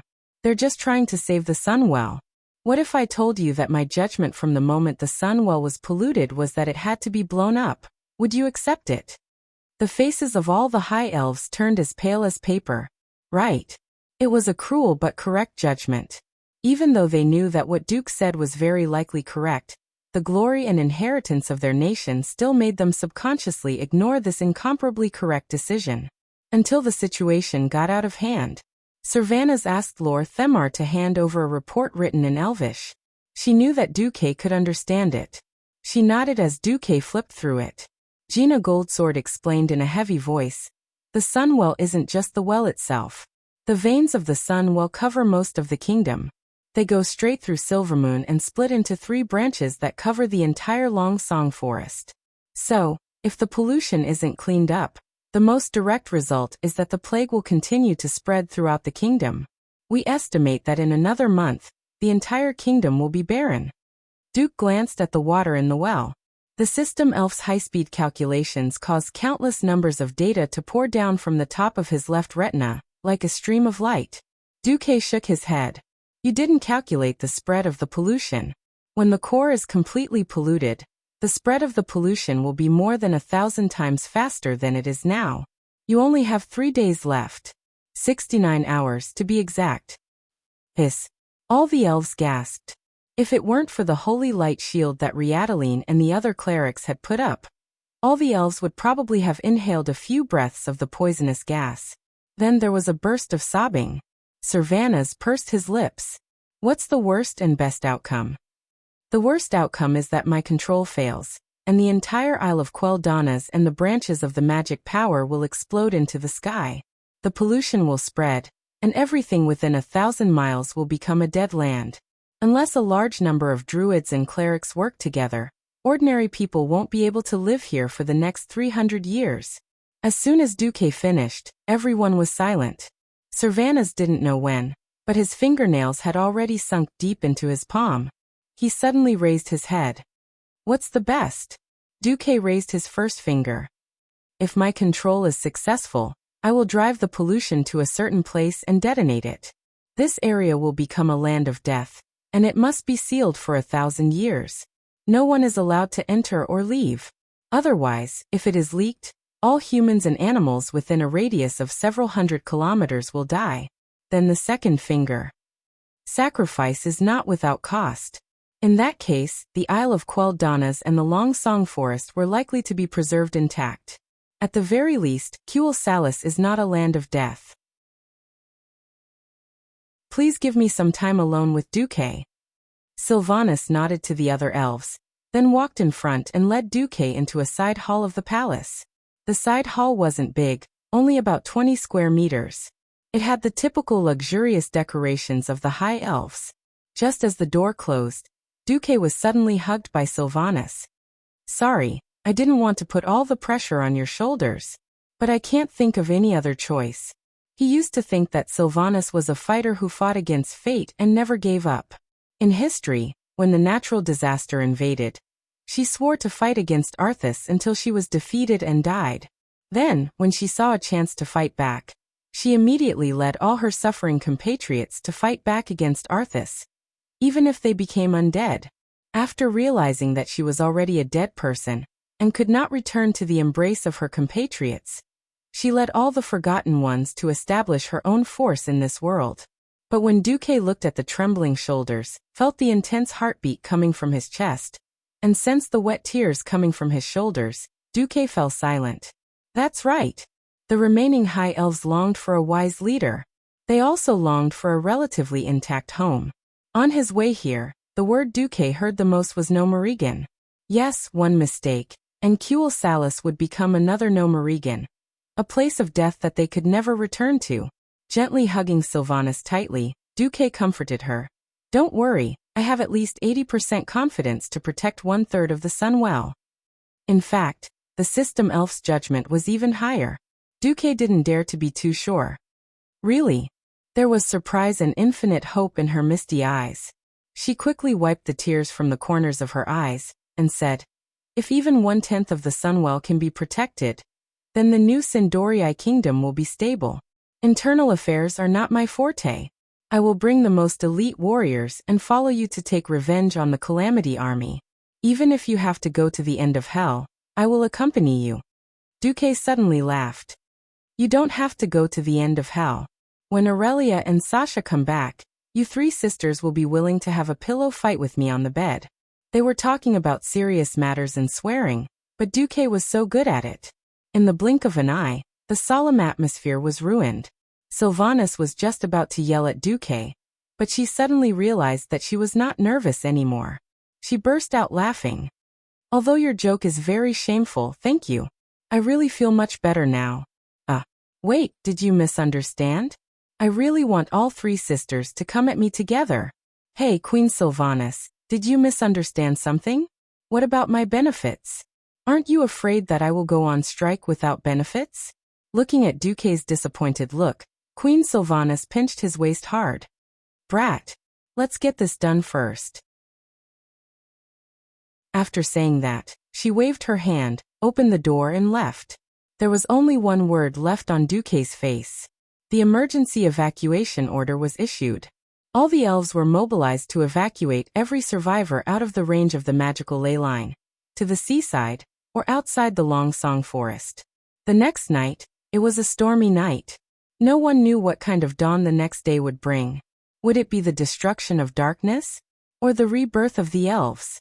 Around the Highland of the Sun Well, the guards who had already left their wills or said goodbye to their families were wearing red armor with golden edges. They held double-headed crescent swords in their right hands and kite shields in their left hands. Together with rangers and battle mages, they formed small teams and looked around carefully. Not only did they monitor the island for trespassers, but they also paid special attention to the movements inside from time to time, especially the huge wellhead made of volcanic rocks, because any one of them could sense that an unpredictable and mysterious power was being nurtured. On the central island of the Sun Well, Duque exhaled and looked at Queen Sylvanas who was guarding him. Let's begin. Chapter 834. Standing on Wellin Island. One could see that Duque and Queen Sylvanas were already isolated from the outside world, even though they seemed to still be on the island. The space defense array that originated from the founder of the kingdom, Dithrima Sunstrider, had completely separated Wellin Island from the outside world. When Arthas invaded the Well of the Sun, Dithrima's remnant soul had made the most heroic resistance for the survival of the High Elves. Unfortunately, he had failed. Arthas had directly torn apart such a rotten soul that was not even worth subduing. The rest of the things that had not been activated in time were all taken by Duque. Duque thought to himself, these things are the price I have to pay for preserving half of Kuel Salis. The system elf silently recorded the composition of the magic array and analyzed all the possibilities of the array's evolution. The radiant moon elven mages by the well all had their mouths wide open. At this moment, Duque was wearing a pearl robe inlaid with 108 arcane gems. The red robe was inlaid with golden edges of the sun pattern, intertwined with round high elven inscriptions, and hung to the ground. The center of the magic array pattern under his feet was engraved with many profound ancient elven words that non-elven elders could not understand. It seemed to be the finishing touch. Duque's raising of his hand and raising of his foot coincided with the ancient casting gestures of the High Elves. Many auxiliary gestures used for strengthening and amplification were lost even in Kuel Salis. Duque's movements were slow, and he looked quiet and focused. Yet, serious men always had a kind of magic that captivated people's hearts. Especially when Duque was wearing the robe that had been passed down from Dithrima and kept in the museum of the Silver Moon Council. His image overlapped with Dithrima's. More than one elf uttered the same words as Gina Goldsword. They murmured, "Why do I feel like I'm seeing His Majesty Dithrima?" Looking at Duque preparing to cast a spell, every high elf suddenly felt that it was not so uncomfortable to let a human like Duque preside over the Well of the Sun. It was no longer a desperate and painful compromise for the continuation of their race and kingdom, but a true inheritance. Wind rose. Clouds surged. Not just the wind and the clouds, but also magic power. Something was moving toward the Well of the Sun quickly. All the elves could not help but look at the red-robed figure by the sun well. The former Prince Kael, he should have left Kuel Salis a long time ago. But due to the pollution of the Sunwell, Kael, was summoned back again. However, there was no resentment on the face of this pure-hearted prince, only the same worry as the other elves. If he had not submitted to his father, perhaps he would have inherited the throne and made the painful decision of destroying the Well of the Sun. Right now he was just a spectator. "Your Highness, do you really not need our help?" Great Astromancer Solarian whispered into Kael's ear. "If you really don't need us, we might as well leave." From Solarian's point of view, she could either join in the operation to save the Well of the Sun in order to wash away the prince's shame and stain, or she could simply leave to protect herself. He would not be in an awkward position like he was now. Kael shook his head as if he was not answering the question. 13 years ago, at the end of the second gate of darkness. At that time, Duque was far from being this strong. He was already able to use Antonida's hand to control the powerful magic power of the Gate of Darkness, which was not inferior to the Well of the Sun, and successfully close the Gate of Darkness. In terms of control, Duque is the best in the world. We have to trust him. This was not seeking progress, but also not seeking safety. In the hearts of several hardcore fans, this was the worst choice. However, this was the decision of the prince they were loyal to bet everything on Duque. Solarian lowered her head, took half a step back, and did not speak. In fact, Kael had deliberately misspoken. He could deceive the melee professionals under him, but he definitely couldn't deceive the astromancers. Perhaps the magic power of the Gate of Darkness and the Well of the Sun was on the same level, but in fact, there was a huge difference between the two. The Gate of Darkness itself did not produce magic power. On the contrary, it was a huge magic tool that simply consumed magic power. The magic power used by Dan to open the Gate of Darkness came mainly from the soul energy obtained from killing a large number of Draenei, as well as the extraction of the life energy of the entire planet Draenor. The magic power of the Gate of Darkness was huge, but its magic power would not increase by itself. Moreover, what maintained the Gate of Darkness in the later stages was the extraction of life energy from the Swamp of Sorrow, which was now the Cursed Land. The Well of Sun was different. The Well of Sun was like a nuclear power plant that was constantly undergoing nuclear fission. The current pollution was the biggest interference to its energy production process. In the ancient war 10,000 years ago, because a series of magic reactions interfered with the energy of the water of the first Well of Eternity, there was a big explosion, which led to what later generations called the Cataclysm. The entire Kalimdor continent was split into several pieces, mainly the Kalimdor continent in the west, the Eastern Kingdom in the east, Northrend in the north, and Pandaria in the south. The original location of the well collapsed into an endless whirlpool. Thus this tragic war was called the Ancient War. The Well of Sun also originated from the Well of Eternity. If it exploded, because of its relatively low energy level, it wouldn't be possible to blow up the entire Eastern Kingdom. It wouldn't be difficult to blow up the entire old territory of Kuel Salis into the sky. Even though he was standing next to him, Kale, that was still gambling with Duque with his life. Duque glanced at Kaizi, smiled, and nodded. Then he thought to himself, "You're willing to follow me with your life, so of course I won't let you suffer." Duque calmed his mind and began to activate the magic array further. Before he started, he had already felt that the energy in the Well of Sun was like a ball that had been squeezed, extended, and squeezed again. If the magic power of the Well of Sun was flour, it wouldn't be a big deal. But in front of the magnification effect of the system elf, which was like a super high-power microscope, Duque could see that the molecules of magic power had become very loose and unstable. The magic power molecules played out the process from birth to youth, to aging to death. Each process became shorter and shorter. Duque gently pressed his hands forward. Suddenly, the muddy well water in front of him sprayed into the sky, turning into countless rainbows that flickered with strange colors, some of which Kale, had never seen before. The well water kept erupting, soaring into the sky with a momentum even more violent than a volcanic eruption. People who didn't know better would think that it was fireworks blooming in the sky, disappearing, and blooming again. Each blooming became more and more mysterious and blurry.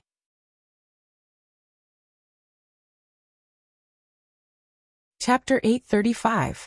Hundreds of miles away, the elves on the beach could see the pillar of light rising into the sky. Looking at the strange black and green rainbows that emitted an ominous aura, the timid elves' legs began to shake incessantly, and their backs were drenched in cold sweat. Even though they knew that this was a safe area declared by the National Rescue Committee, some elves still fled in the direction of the Well of the Sun in a panic. Of course, more elves stared in the direction of the pillar of light with complicated expressions. The glory of the Sunwell had favored the High Elves for nearly 7,000 years. There were very few elves of the older generation who had witnessed the birth of the Sunwell.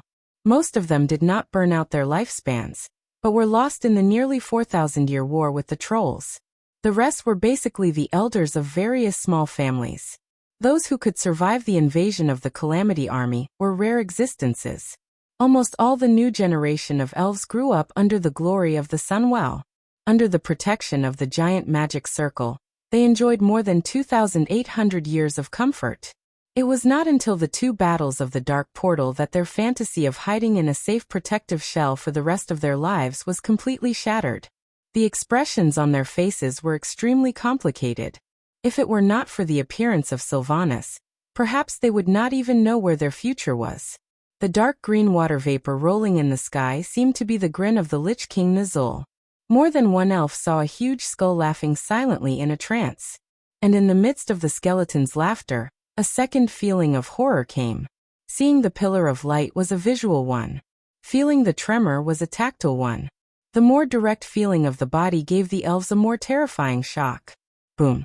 Boom. The Isle of Quel'Danas was shaking violently. The tremor was more violent than an earthquake, and it directly set off a tsunami. It was as if an ancient behemoth was awakening at the bottom of the sea, letting out bursts of roars. Aha! Some elven children screamed.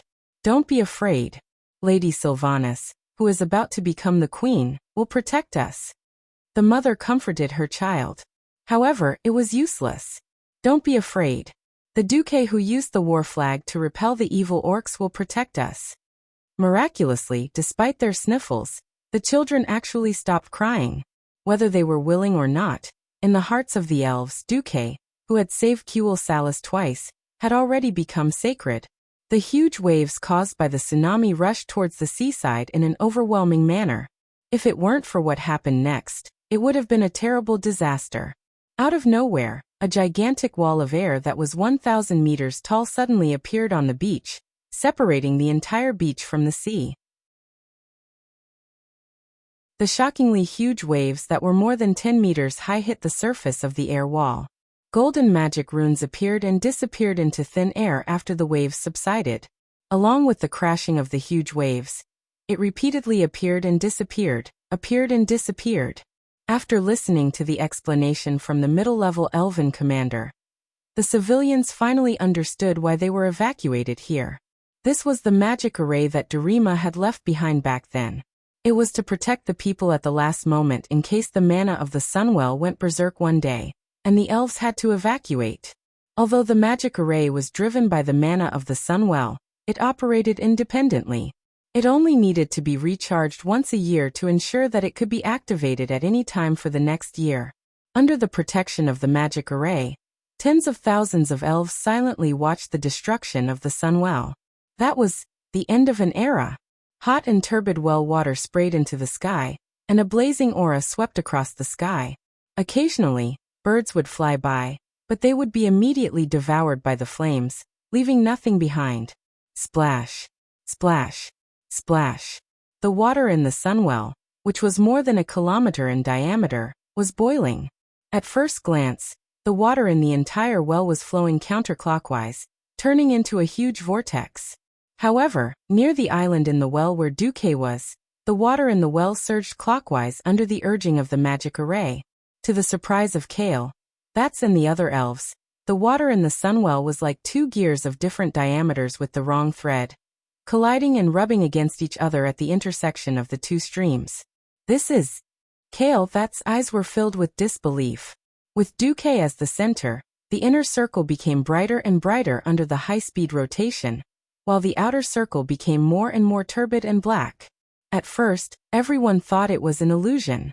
Soon everyone saw a huge contrast between the inner circle and the outer circle, which could be seen clearly with the naked eye. Suddenly, the light of the magic runes on the huge well wall northwest of the Sunwell flickered. After a few breaths, several pieces of the well wall collapsed. A turbid torrent with a diameter of at least 100 meters emitted a deafening sizzling sound and shot out from the gap like lightning. No, it shouldn't be like this. Very abruptly, the will of the Lich King descended again. The image of the white skull in the void was very blurry, but the sharp voice, the common language with a strong orc accent, undoubtedly confirmed his identity. Duque, you actually broke my secret plan? So what? On the island in the well, a huge shadow of Duque stood up. His shadow's face was full of disdain. No, nothing much. Unexpectedly, Nazul's reaction should be a laugh. Huh. I don't like a degraded imitation like the Sunwell. If you want to save it, then save it. But soon you will know what I am going to do. Haha. Ha ha ha ha. Accompanied by a burst of laughter, the will of the Lich King came quickly and disappeared without a trace. In the eyes of others, Nazul was purely there to watch. Only Duque understood the meaning of Nazul's words. It seemed that, as in history, Archimonde, one of the three giants of the Burning Legion, was about to arrive. What Archimonde was interested in, of course, was not the Sunwell made from a cup of water from the Well of Eternity. At least Nazul was not wrong. Even the current Well of Eternity was an imitation of the original. How could Archimonde be interested in an imitation of an imitation? Fortunately, if the Lich King did not come to make trouble, Duque's chances of dealing with the Sunwell were a little higher. Duque raised his right hand and made a pushing gesture. At the same time, the 100-meter-tall shadow of Duque did the same. For a time, the sewage from the Sunwell began to spin wildly on the seaside of the Isle of Quel'Danas. Like a whirlpool, everything around it was sucked in. Trees, turf, gravel on the seaside, and even larger pieces of rugged rocks. Everything was crushed and then kept stirring in the whirlpool. Gradually, a ball larger than a hill appeared.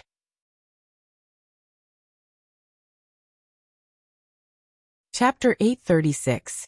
Everyone could see that Duque had expelled all the filth from the sunwell in one go, and then made it into a ball. Every elf's face revealed an expression of infinite surprise. None of them had thought that Duque could actually use the magic formation left behind by Darima to successfully expel the pollutants. But why couldn't Gina Goldsword and the others use the same magic formation passed down by their ancestors? Solarian was forbidden to touch the sunwell. With this question in mind, she looked at Duque. She suddenly discovered something that shocked her beyond control.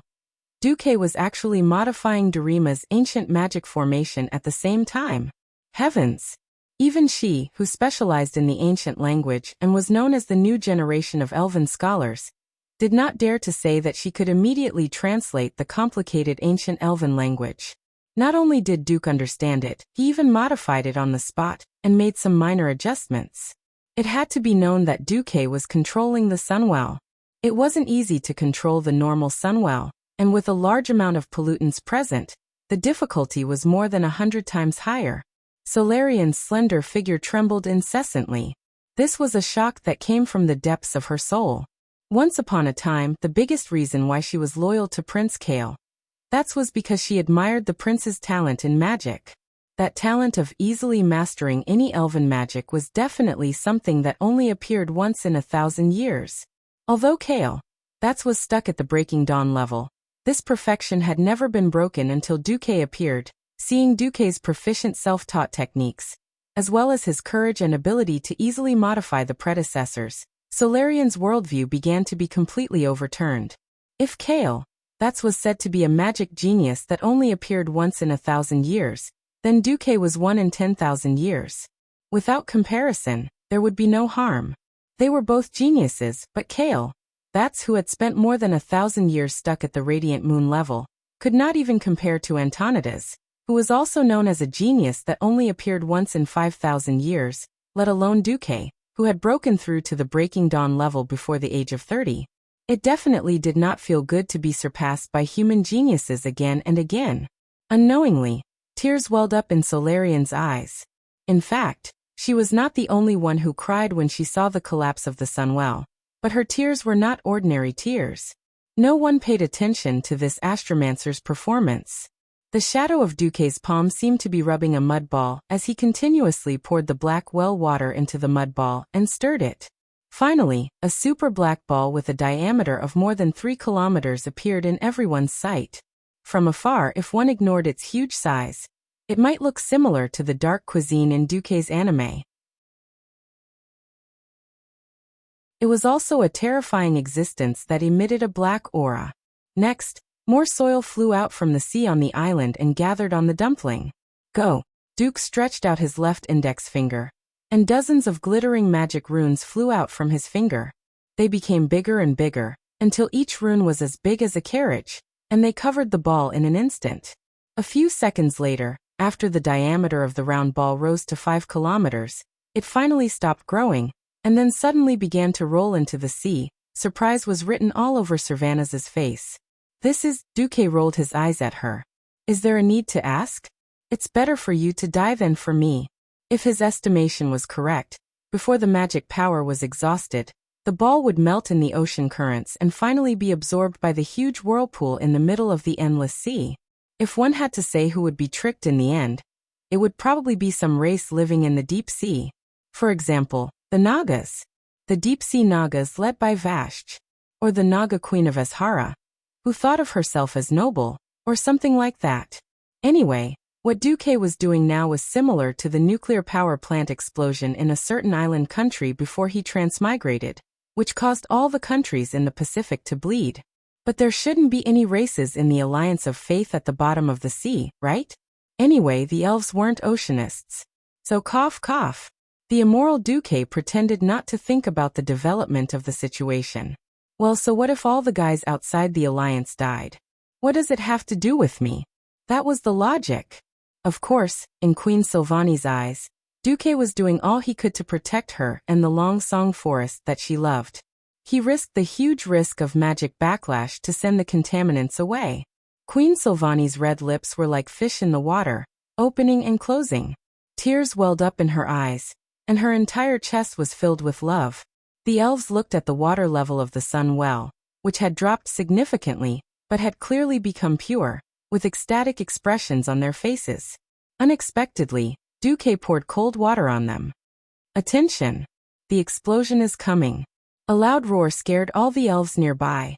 They checked their protective magic arrays repeatedly, because if the magic arrays were broken, not only would they die, but also all the witnesses under the protection of their magic arrays.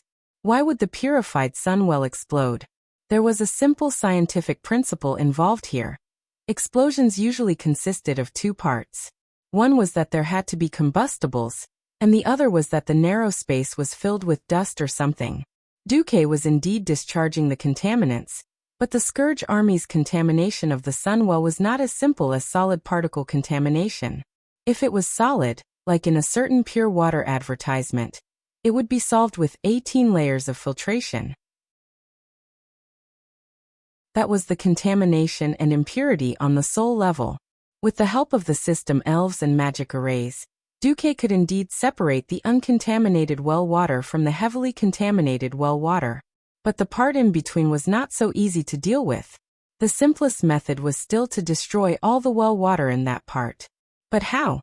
Suddenly, all the elves heard a loud roar coming from the ruins of Silvermoon City. A huge water elemental with a filthy aura all over its body stood up. Its body was dark green, and it was filled with a disgusting dark aura. It was extremely huge. Originally, only its head was sticking out of the city wall. As Duque continued to inject the impure sun well water into the branch of magical power that led to Silvermoon City, this polluted water elemental rapidly grew in size. In the blink of an eye, it became a super monster over 100 meters tall, and its body was still growing. Duke, what are you doing? Servanas let out a cry of alarm. Duke smiled lightly. It's a monster that uses pollutants as its core. It will instinctively absorb the pollutants in the well water as nourishment for growth. When it stops growing, it will be the time when all the pollutants are gone. However, we will need to pay a price to destroy it. First, we can't destroy it in the water. Then destroying it will also require more magic power.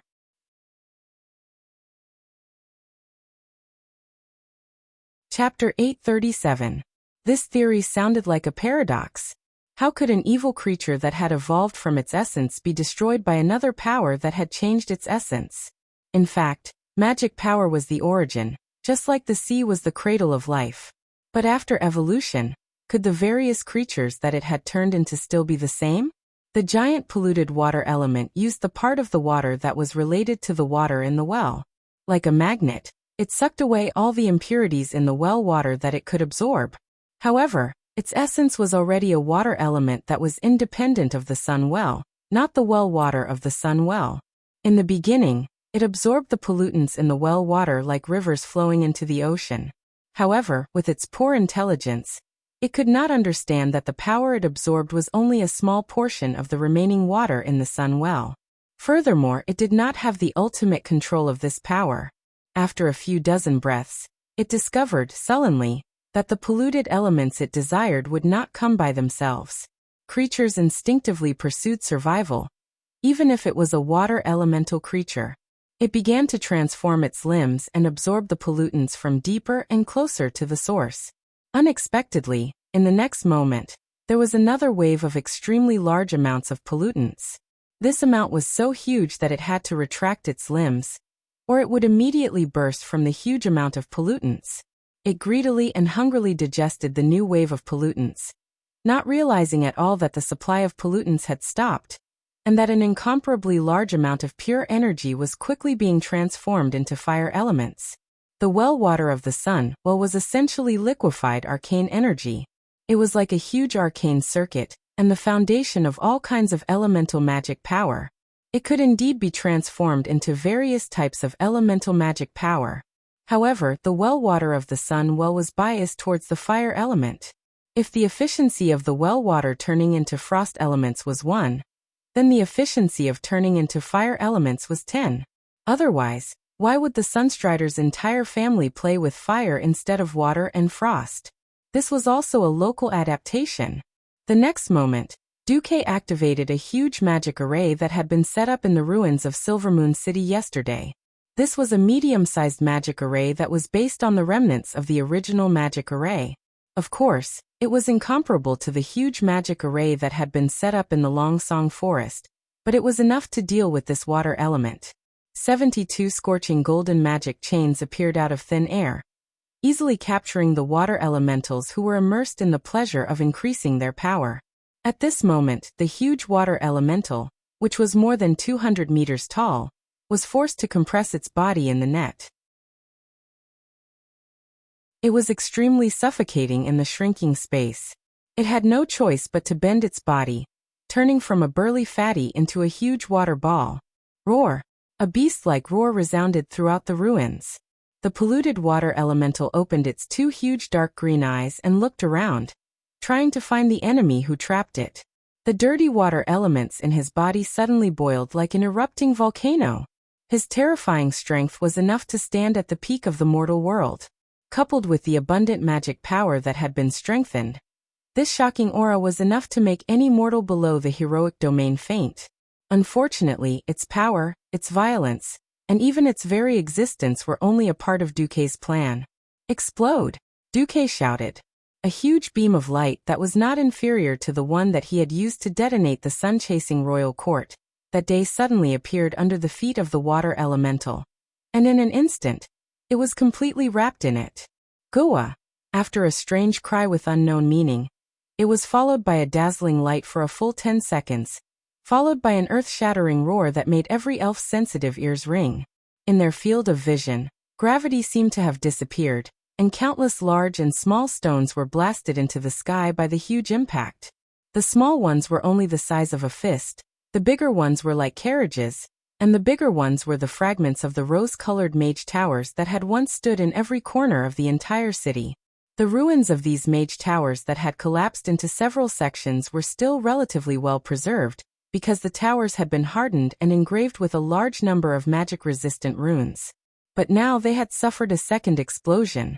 The previous explosion only detonated one branch vein. This time, it was a big explosion that occurred with the full supply of magic power from the sunwell itself. Rumble! The huge explosion could be clearly heard hundreds of kilometers away. The elves by the sea watched this scene in horror.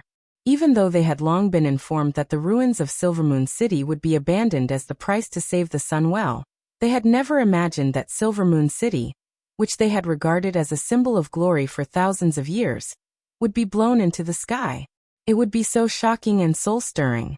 The layman watched the show, while the expert saw the artistry.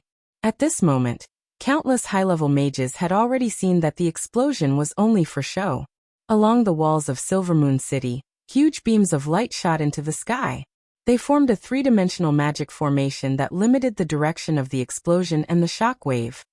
It could only develop upwards and not horizontally. This had become the most prominent feature of the industrial age on Earth. The chimney. The so-called chimney was actually a damn thing that harmed others without benefiting oneself. The pollutants seemed to float away into the sky, but in reality, after floating in the atmosphere, pollutants that were heavy enough would eventually fall. Looking at the notification from the system ELF, according to the current data monitoring and the collection of the ocean airflow, it is determined that 99.8% of the pollutants will float away along the air current of the endless sea. It is estimated that 63% of the pollutants will fall into the endless sea, and 38.2% of the pollutants will float away along the stratosphere of the world of Azeroth, eventually landing on the other side of the sea in Azhara, and the land to be named Durotor, as well as several areas further west. The remaining pollutants cannot be calculated. There will be 0.2% of the pollutants remaining in the ruins of Silvermoon City. Yes, Azhara was the territory of those demons, satyrs, and whatnot. No problem. Durotor. If a certain chief still decided to build Durotor there, then no problem. Still the same sentence. If it's not the territory of the Alliance, it's none of my business. Someone with a dark heart chuckled. The elves could not possibly know what Duque had done. They only knew that what they had dreamed of and wanted to see had once again appeared in front of them. It was the crystal-clear water of the well. It was holy water that glowed with golden light. It was the glory of the high elves that had been passed down for nearly 7,000 years.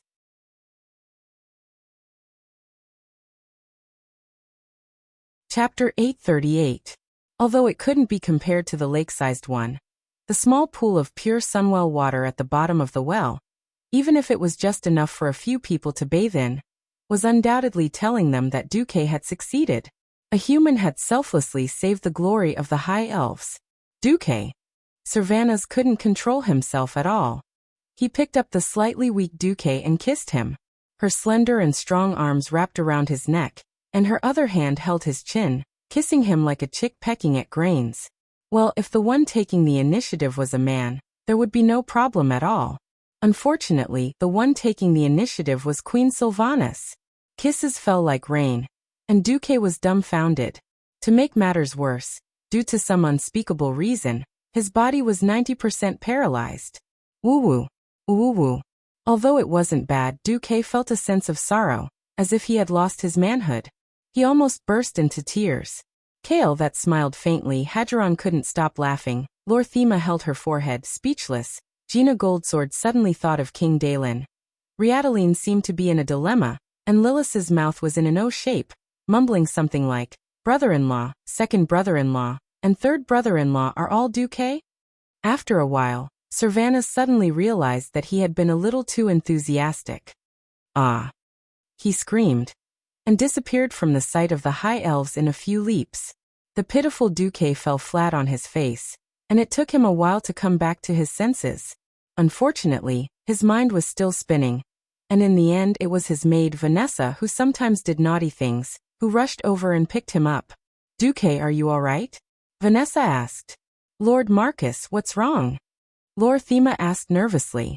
Yes, Sylvanas, who had returned from spying somewhere, also sent a nervous whisper of the wind. I forgot to ask you, are you all right? Duque smiled bitterly and said, I'm fine. It's just that controlling such a complicated and difficult magic array consumed too much of my physical and mental power. This sentence was, in fact, an absolute lie. At this time, Duque looked inside himself and saw that his body was like a huge universe. The thick magic circuits were like rivers in the sky, and the magic nodes formed by the intersection of each circuit were like stars, blooming with dazzling brilliance. Between his eyebrows was the earth imagined by the master of the stars, Duque. Using Earth to control the solar system, using the solar system to control the entire Milky Way, and using the Milky Way to control the entire universe. Of course, the idea that Earth was the center of the universe was purely a delusion of the ancients, who asked Duque to be an Earthling. Therefore, Duque, who was an idealist, had unknowingly taken Earth as his boss. He would control 10 with 1 and control 100 with 10. He would continue to expand and eventually control everything in the internal universe. If he had not reached this step, Duque would never have imagined that the mind and soul of a human could be used to create such a complicated and even inconceivable super magic circuit system in such a small area of the human body. As expected, the mysteries of the human body cannot be explored to the end even if you exhaust your entire life. The human body is a huge treasure trove. The soul is the treasure trove of treasures, the most dazzling jewel in the crown. Duque was still in awe.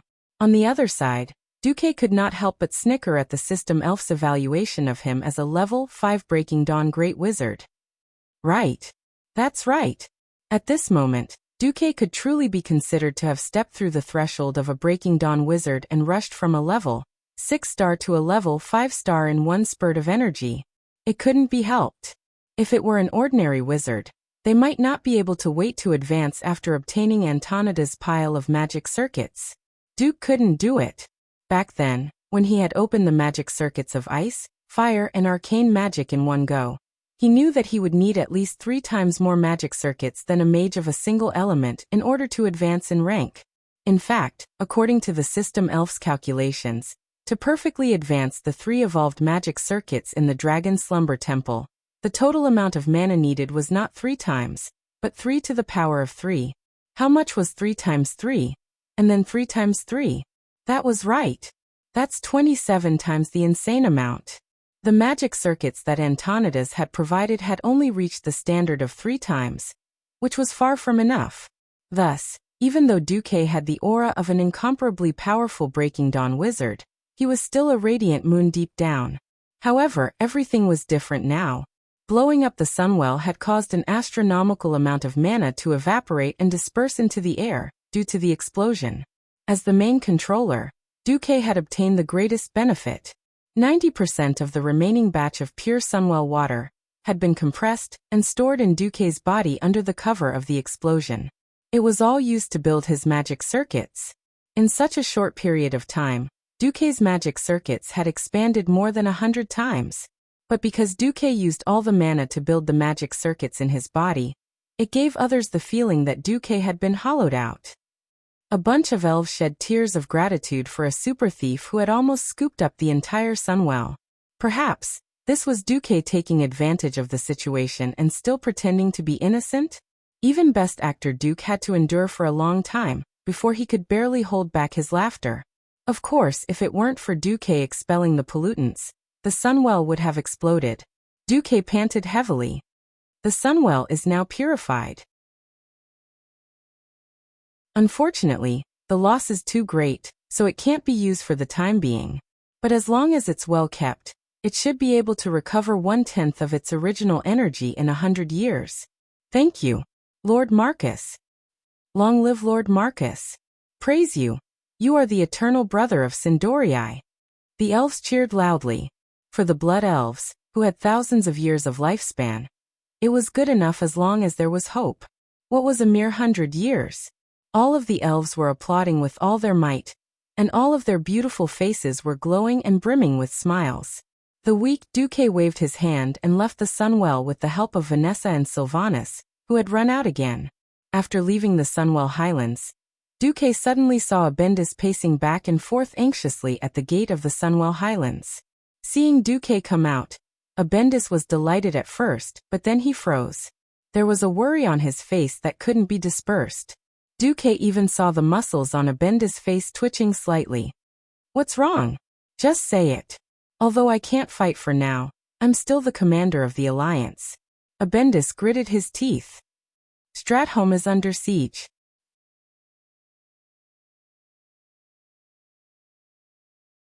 Chapter 839. What? Duke's brows furrowed tightly. As the commander, he knew that the Alliance and the Scourge army were fighting fiercely near the Sodero River. Due to the sufficient military strength and the fact that Queen Kalia, the legitimate heir, had inherited the throne of Lordaeron in time, the remaining people of Lordaeron in the old territory of Lordaeron had completely united and joined forces with the Alliance army led by Turalian to defend the eastern Plaguelands like an iron bucket. Yesterday, Duque had received reports that the two sides were still in a tug-of-war.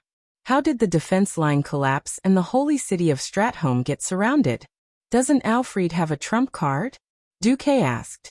Could it be Arthas himself? The trump card referred to dumping a large amount of holy water upstream of the Sodero River. Holy water was harmless to living beings, but to the undying, it was even more toxic than poison. Many times when the defense line at the Sodero River was about to collapse, the Scourge army had to rely on the holy water to cut off their offensive. Without reinforcements, no matter how strong the undead were, they would not be able to withstand the assault team personally led by Sidan Dathrahan or Turayan. Abendis shook his head. No, it's an Astrian. The former king personally used large-scale earth magic to change the course of the Sodero River. Duque bared his teeth. Damn it. So many variables. At this point, he could only take it one step at a time. In history, Arthas first settled Lordaeron internally, then went north through Stratholme to destroy Cuel Salis. Then he went south, ignoring the trembling Iron Stove Castle dwarves and the people of Stormwind City. He killed his way to the blasted land and summoned Archimonde's shadow at the dark portal. Finally, he turned around and flattened the Dalajan. In a sense, he had turned the entire Eastern Kingdom upside down. When he had no more goals, he returned to Lordaeron to rot, until the news of Archimonde's defeat came. The history that Duque was familiar with could basically be thrown into the endless sea, as it could only be used as a reference and not as an accurate one. They had saved Stratholme. only to be attacked by Anastrian's personal army. It felt like they were in a mess. There were two reasons why Abendis had come looking for Duque. Firstly, most people believed that only a Breaking Dawn mage could deal with a Breaking Dawn mage. Secondly, the vanguard of the Scarlet Cross had rushed into Stratholme before the main army. If it was purely military reinforcements, it would definitely be a good thing. The more reinforcements there were, the higher the chances of defending the city. The problem was that there was a Breaking Dawn Great Mage on the other side, which meant that Stratholme would become a land of death. Of course, there was a reason why Abendis was in such a hurry. Stratholme City. The Azeroth human kingdom's economic system was more similar to Earth's medieval Western European feudal society. Basically, it was already amazing for a kingdom to have a decent main city. Most kingdoms only had one main city, which was called a city. The rest were towns or even lower settlements. Lordaeron, once the strongest human kingdom, was an exception. The two main cities were both a symbol of Lordaeron's strength and glory. As long as the holy city of Stratholme didn't fall, the people of Lordaeron could claim to the world that Lordaeron hadn't fallen. The battle around the city walls had entered a critical moment. A slim figure in red armor stood fearlessly on top of the city walls. She raised her hand and said in a slightly neutral voice, "Fire arrows." Behind her was a large number of archers with their bows nocked, their arrowheads wrapped in oilcloth lit with fire. They stood on the side of the city walls, in a temporary archer's position that had been rebuilt from flat roofs. Following her command, countless fire arrows shot into the sky at a 45-degree angle.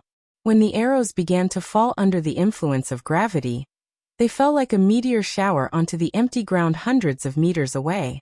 The fire arrows ignited as soon as they came into contact with the flowing kerosene on the plains. The impure black kerosene immediately turned into thick smoke after it was ignited. If the attackers were humans, they would definitely be choked to death, unable to form any kind of formation. However, the enemies were the Undying who felt no pain. She originally thought that the flames would at least be able to stop the enemies for a while. Seeing that the flames were about to burn the Undying who were attempting to cross the sea of fire to reach Stratholme, she couldn't help but raise her eyebrows slightly. It was a counterattack that she had expected, although she didn't want to see it coming. Thunder rumbled from the forest in the distance. In the span of a few breaths, a large patch of dark clouds gathered above the treetops at high speed.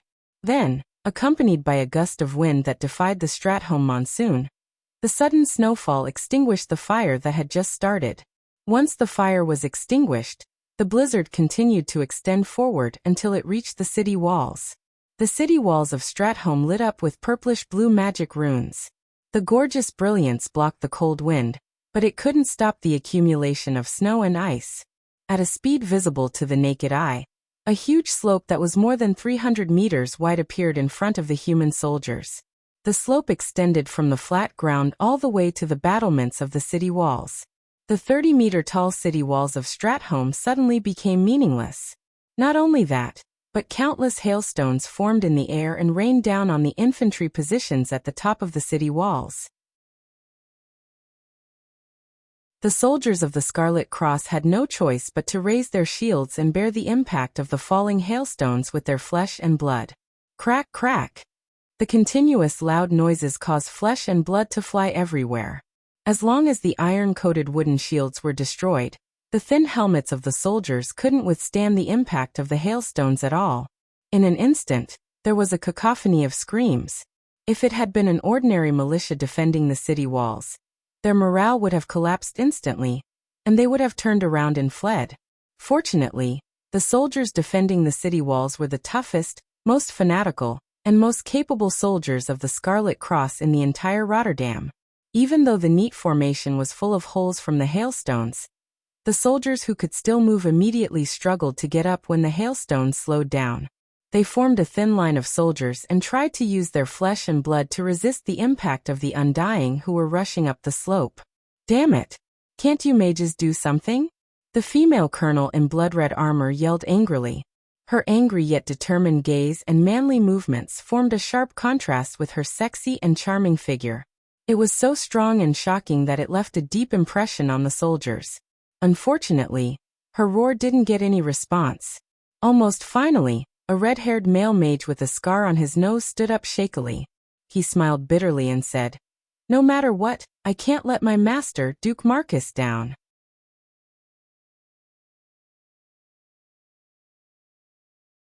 Chapter 840. The cold wind tore at Ronan's red hair, his face brimming with fighting spirit. The wizard who had taken the initiative to come to the front lines smiled. Looking at the one and only disciple of Marcus, the blonde female knight in red armor who was brimming with holy light revealed a doubtful gaze. "Are you all right? Your colleagues are exhausted to the point of collapsing." The female knight had just been complaining about the wizard's lack of effort, but now that there was a volunteer, she felt a little embarrassed. She knew that she could not blame the wizards. The Undying's lineup was even more terrifying. A Breaking Dawn Great Lich Anastrian led a large group of Radiant Moon Liches. These former allies of the elves had become the greatest threat to the living after they fell. If not for the other side rushing into the city, the legendary Holy Knight Sidan Dathrahan might have rushed out and killed them, and Stratholme would have fallen in less than half a day. But now the enemy was casting spells from afar, closing in step by step. The defenders could not hold on any longer. The biggest problem was that they did not have a Breaking Dawn wizard on their side. Despite Ronan's courage, his rank was too low, and this was the biggest problem. He was clearly a disciple of the legendary wizard Duke Marcus, but his development was completely different from that of Duke's other disciple and fiancée, Jaina. More than a decade had passed, and Jaina had risen from an insignificant wizard to a Radiant Moon Great Wizard. But Ronan was stuck at the Morning Star realm, unable to advance. Outsiders always secretly mocked Duke for being blind and taking in a lousy student. Only Ronan knew what kind of path he was taking.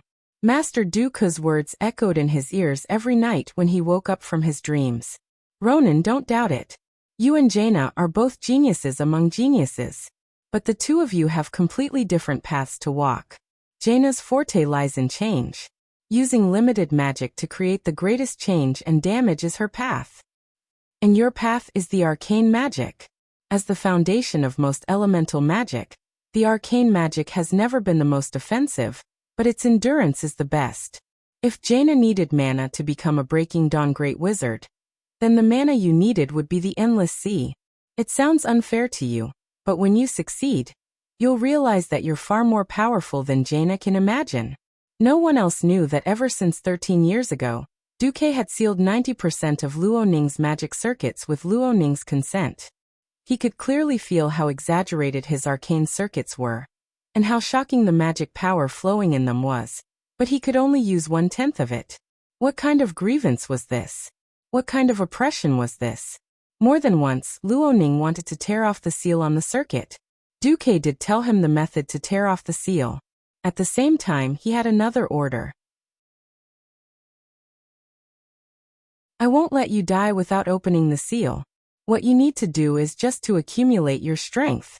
The later you break the seal, the stronger the power you will be able to unleash. The decision is in your hands. In your hands, your hand." And back then, Duke had sent Luo Ning away knowing that there would be a battle in Karazhan.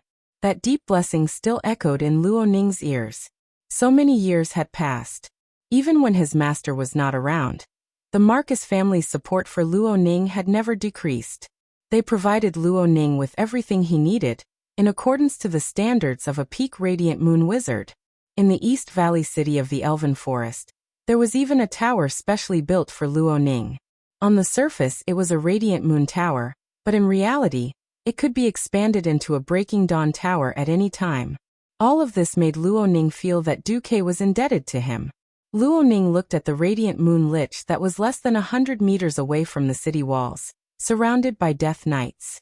He could feel the female Holy Knight's hope, and with the two remaining Radiant Moon Wizards of Lordaeron injured, Luo Ning said heroically, "Colonel Abendis, I can try."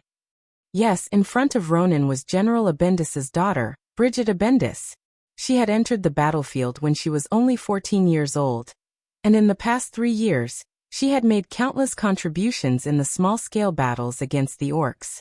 Now, at the age of 17, she had already become a colonel. Bridget's beautiful golden eyebrows raised and he asked, "How confident are you?" 30%. Oh.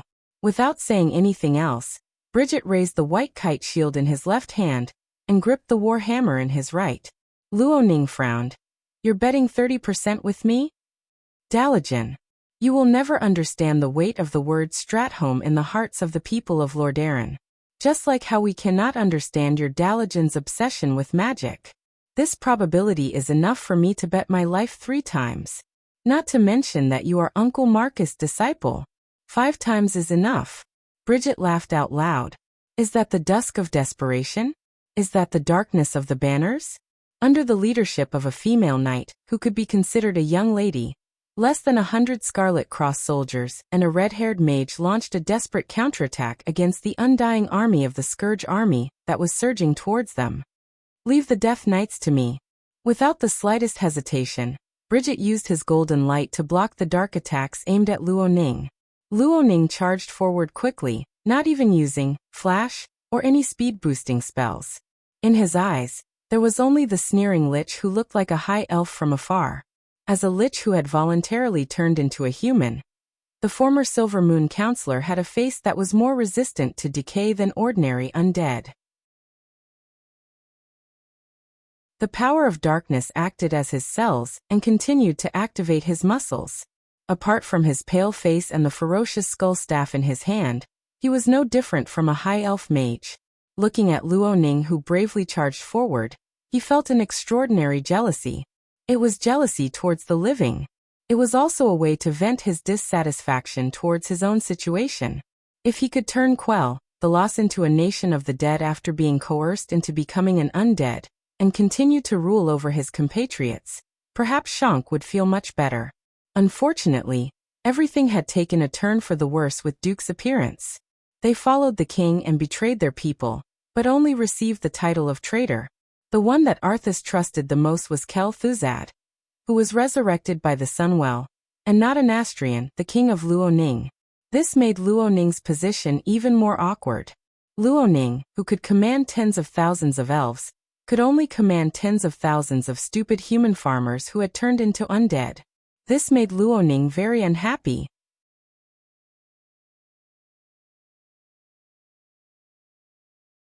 Chapter 841. He felt that this was a real demotion. However, being able to take down Stratholme, which the damned Lordaeron valued the most, would make His Majesty's position even more secure. He was disdainful of the red-haired human mage who had charged into the fray, until he saw the golden emblem of the Marcus family. Duke Marcus? Him again. Not every member of the Marcus family had the right to wear the gold-rimmed blue storm crest. Only the core members had the right to wear it. The middle ones had silver edges, and most of them had copper or the more common black iron edges. The lich laughed loudly. Haha. You must be that useless disciple of the Marcus family, right? The Ronin who couldn't even advance to Radiant Moon after more than 10 years? Trash Ronin seemed to have become a common meme used by the Alliance and the Calamity Army.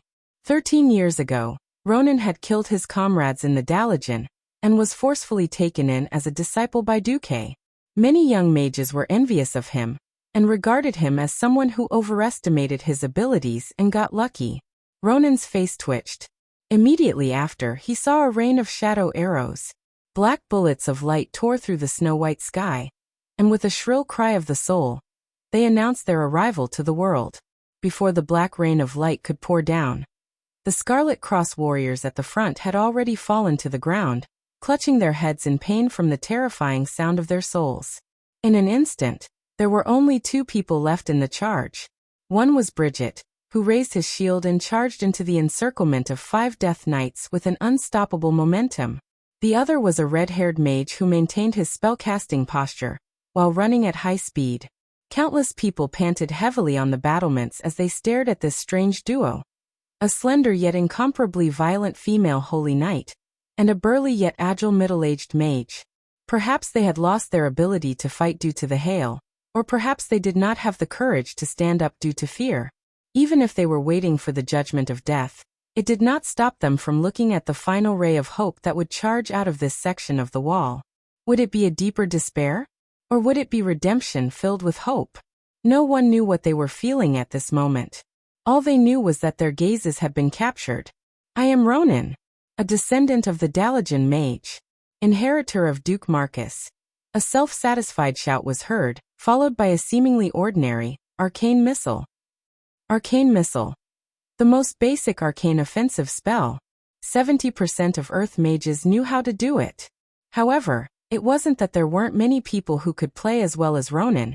It was that there were none. It was just an arcane missile, but the onlookers felt as if they had seen a falling comet. Resplendent. Dazzling. It was filled with the shock of tearing apart the heavens and earth. In the blink of an eye, the arcane bullets seemed to have split, and 4 new arcane bullets appeared in 4 directions. Luoning had already reached the limit of what a Morning Star wizard could do. The Lich's countenance changed slightly. The spiritual light flickering in his turbid eyes seemed to waver, but he still did not care. Even if a Morning Star wizard gave it his all, he would still only be a Morning Star. The difference in mana density and energy rank was enough for him to ignore Ronin's attack. In theory, that was the case. However, in the next moment, something that shocked him so much that his jaw almost fell off happened. 8 lifelike magic hands appeared next to the 5 arcane missiles.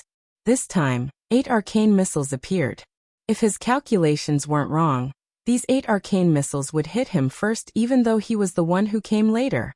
This was definitely not at the level of a Morning Star. As expected, in the next moment, Ronin's surging mana appeared along with the 8 magic missiles. 1 step, 2 steps, 3 steps. In just 3 steps, Ronin's aura unreasonably broke through the limits of a Morning Star and charged straight into the Radiant Moon realm. He was not an ordinary Radiant Moon either. The arcane spell radiating from his body flickered like lightning. In this snow-covered battlefield, almost every inch of the snow reflected Ronin's purplish-blue radiance. "This is impossible," the Lich cried out. Since ancient times, there had been cases of wizards advancing in battle. Those were isolated cases, and most wizards who advanced in battle had unstable auras. The sudden increase in mana was not something that a temporarily expanded magic circuit could easily adapt to. Ronin did not have this problem. Not only did he operate his circuit with ease, he seemed to have perfectly inherited his master Duke's name of 100 Hands. Even more magic hands appeared around him. If the attack formed by the 13 magic missiles already looked like a purplish-blue all, then after more magic missiles filled up the empty space around it, the range and number of missiles increased, easily surpassing the level of an arcane barrage. It became a terrifying attack that was not inferior to a torrential rain. To the onlookers, Ronin did not seem like a magic attack at all. It was like throwing a Christmas tree made of highly concentrated arcana magic power onto the Lich's face. "No!" The Lich screamed and flashed more than 100 meters away. Who knew that the arcane Christmas tree would accelerate under Ronin's control, drawing an unbelievable arc in the air and exploding the Lich? It looked like Ronin had used his small body to swing a huge blue machete that was more than 40 meters long and ruthlessly slashed at the dodging Lich. Bam! There was a huge explosion, and the Lich was blasted into smithereens without any suspense. Perhaps in the near future, he would be resurrected by the Lich King, or the Fallen Sun King.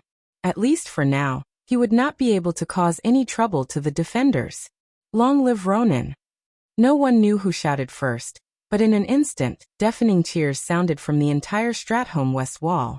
While the Death Knights were stunned, Bridget used the warrior's signature skill, Shield Bash, and smashed the head of a Death Knight into smithereens. He then smashed the entire right arm of another Death Knight with his hammer, and killed his way out of the encirclement, reuniting with Ronin. Hearing the cheers, Bridget smiled and said, "Uncle, well done."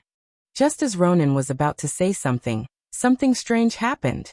Without any warning, a skinny finger with a shiny golden ring appeared in the air, and a cold light shot out from the finger, piercing through Ronin's 2 magic shields.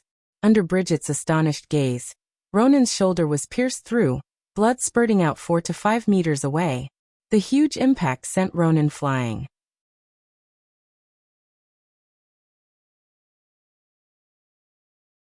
Chapter 842. Who was it? Who could defeat a wizard who had risen to the peak of the Radiant Moon realm in one move? Everyone already had the answer, but none of them wanted to admit it. A rising human powerhouse had been defeated by an even more powerful and evil existence the moment he reached his new peak. 200 meters away from the city wall was a lich dressed in luxurious clothes.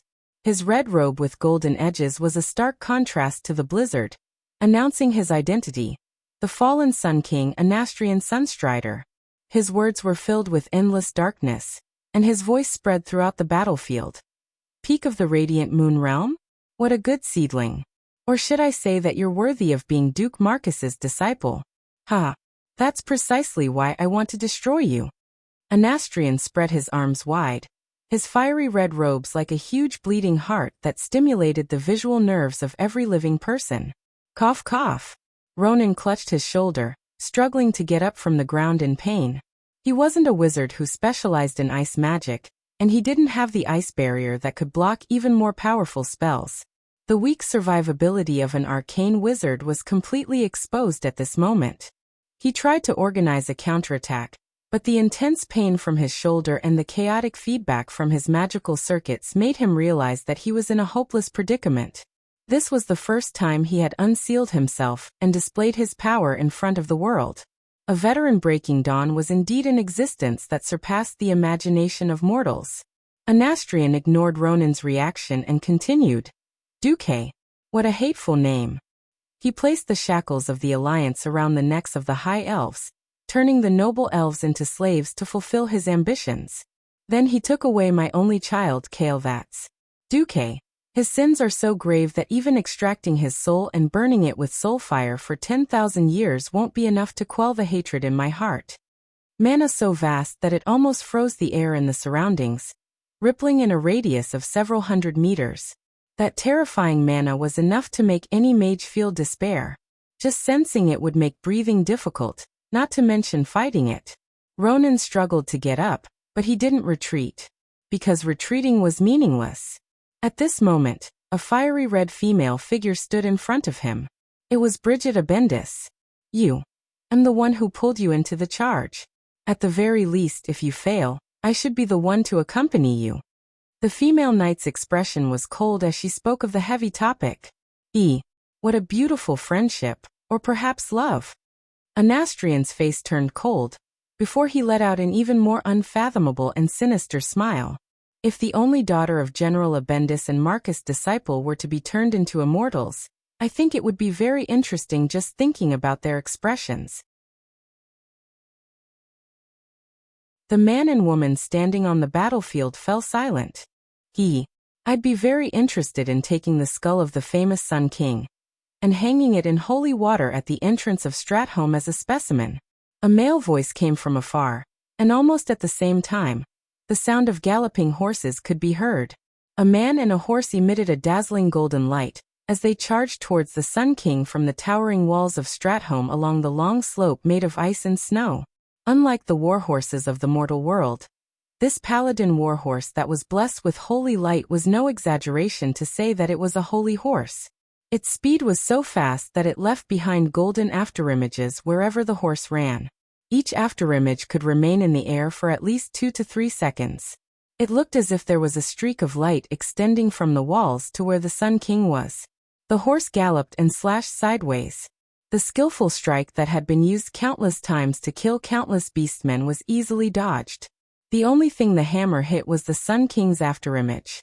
After a flash, the Sun King, who had reappeared 100 meters away, was not angry at all. He sneered, Sedan Dathrahan, you're not qualified to be my opponent. What if you count me in? A loud voice sounded. Suddenly, the afterimage of a golden hammer flew in the air.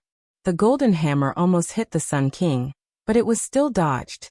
The second flash within a second allowed the Sun King to easily dodge the second attack.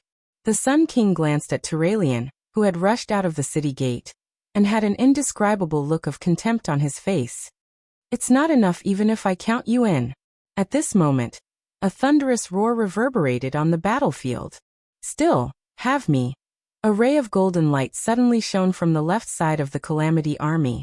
In less than a tenth of a second, the golden light extended from left to right at high speed. It created a ripple in the ice-cold space, and swept across the entire battlefield. Wherever it passed, Rows of skeleton soldiers and zombies would turn into ashes, silently disappearing into the void. The golden ripples swept across the thick land and a straight, slanted black line appeared on the white snowfield. The black line split the undead army into two from left to right. Time seemed to have frozen at this moment. The Sun King finally lost his composure.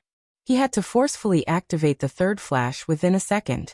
However, when his elegant figure appeared 100 meters away, there was an unconcealable look of horror on his face. He screamed, "No!" That was because two of his fingers on his left hand were scraped by the sneak attacker's attack and evaporated by the holy light. Anastrian was finally enraged. "Alexandros Mograine, you're courting death." The one who had arrived was naturally Mograine. The main force that he led had finally arrived at the most crucial moment. Unfortunately, even with his appearance, he still couldn't reverse the situation on the battlefield. The mage's flash was too flexible. The high-ranked mage's flash was even more insane. Not only could they use it continuously, but they could also flash to any place that was advantageous to them. Moreover, after their merciless and endless magical power was converted into magical damage, the continuous bombardment was something that even the paladins, who were known as cockroaches, couldn't withstand. That sneak attack just now was Mograine's best chance. It was going to be difficult next. If there were no accidents, the three paladins of the Alliance would be beaten up badly. All they had to do was use the powerful holy light to delay the moment of defeat. At this moment, without any warning, a golden illusory hand appeared out of thin air and grabbed Anastrian's body, pressing the Great Lich's head onto the battlefield.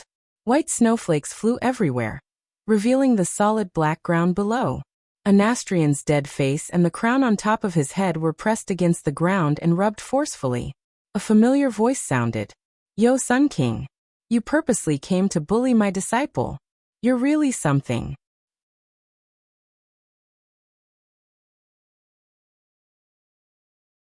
Chapter 843.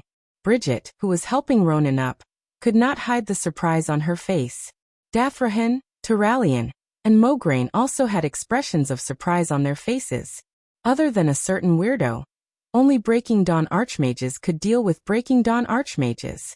This was a consensus, more like common sense. If there was anyone in the Alliance who could fight against the fallen Sun King Anastrian, then that person would be Duque. Wasn't Duque helping those Longears deal with the contamination of the Sunwell? Already done? The three holy knights galloped towards the young figure who had stepped out of the portal and appeared in the middle of the battlefield. The white robe with blue edges was fluttering in the cold snowstorm, and the wide sleeves were swollen by the cold wind, making them abnormally fat. Beside him were countless low-level undead creatures. However, with his appearance, the Undyings were like sandmen blown away by the wind, silently dissipating into the void, revealing a large empty space. There was no surging magical wave, nor was there a thunderous appearance. Duque just stood quietly on the battlefield, as if he was strolling in his own garden, full of comfort and joy. That temperament that was completely different from the cruelty of war made everyone look at Duque in a higher light. Master! Ronan's eyes widened in disbelief. His long red hair seemed to be glowing. Duque smiled and nodded at Ronan, then tilted his head slightly. "Colonel Abendis, please take Wizard Ronan down to treat his wounds." Bridget let out a long sigh of relief as she held Ronan's arm and brought him to the back. At this moment, there was a burst of magical power in the distance. A cold blue flame cut the golden hand summoned by Duque into several pieces, and the golden glow disappeared in the wind. Anastrian crawled up in a sorry state. "Bastard! How dare you treat me like this?" "Huh? What did you say? How did I treat you? Like this? Like this? Or like this?" Every expert on the battlefield was dumbfounded. To their astonishment, they saw one golden hand after another appearing out of thin air and slapping towards the Breaking Dawn expert, the Sun King, who had once held an incomparably noble status. Whether it was the black magic shield, the eggshell-like ice shield with ice shards, or the signature ice magic skill, Ice Barrier, none of them could resist Duque's mysterious golden hands. Although none of the golden hands seemed to be able to inflict serious damage on the Sun King, it was still a slap to his face. These golden palms felt like phantoms. They easily passed through the Sun King's defense and slapped his face and body. As a lich, they were practically immune to physical attacks. Their rotting bodies did not have a single spot that could be considered fatal. As long as the phylactery was still there and the lich's soul was not damaged, they could resurrect infinitely and come to trouble you infinitely. It wasn't that Duque didn't understand this, but he just wanted to slap the Sun King in the face. A left slap. A slap to the right. A slap to the left and a slap to the right. Isn't this possible? Anastrian was dumbfounded. He had no idea how Duque had done it. It clearly looked like a holy attack, but the dark magic in his body did not react at all. He had already isolated all the external magic around him, but this pair of ghostly, illusory palms still kept slapping his face. Compared to the insignificant physical damage he had suffered, the damage to his spirit was greater. How could the once lofty Sun King, the elven hero, whose pride had exploded, withstand such an insult? He was almost going crazy. Finally, he could not take it anymore. He took out a very warrior-style helmet from his spatial bag and put it on. The small magic formation activated on it finally isolated Duque's seemingly nonsensical magic attacks. Even so, he had lost all his face. Duque, do you really think that all Breaking Dawn mages have the same strength? You just dealt with the crisis at the Well of the Sun and are exhausted. If we really fight, how can you be my match? The Sun King's shout made everyone's hearts hang in the air again. Duque had just dealt with the Well of the Sun and rushed over? Duque shrugged. It's indeed quite tiring to deal with the pollution at the Well of the Sun, but I can still kill you. Anastrian had once thought that as long as he did not have the support of the Well of the Sun, he would definitely be able to beat Duque like a dog under equal conditions. But obviously he was wrong. He could not figure out how Duque had managed to hit him just now. He only knew that it should have nothing to do with magic. Gritting his teeth, Anastrian fell into deep hesitation.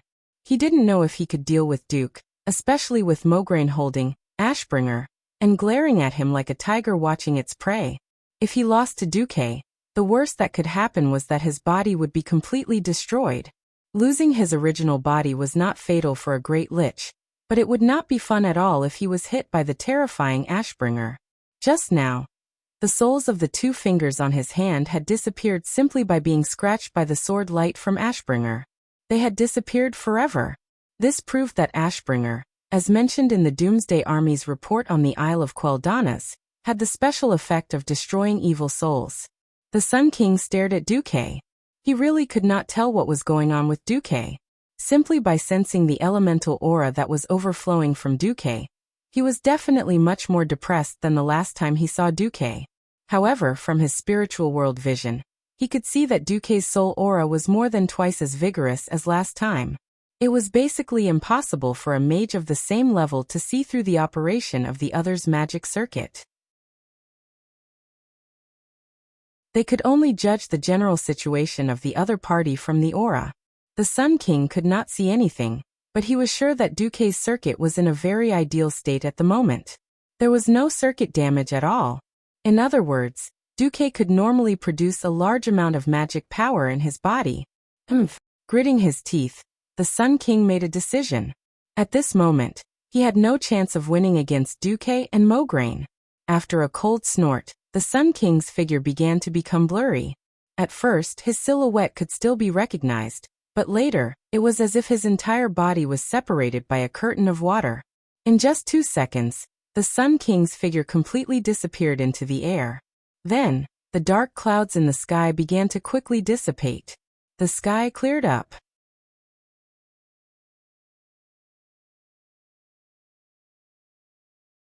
Chapter 844. The canopy of the undead in the sky had become the Calamity Army's signature attack.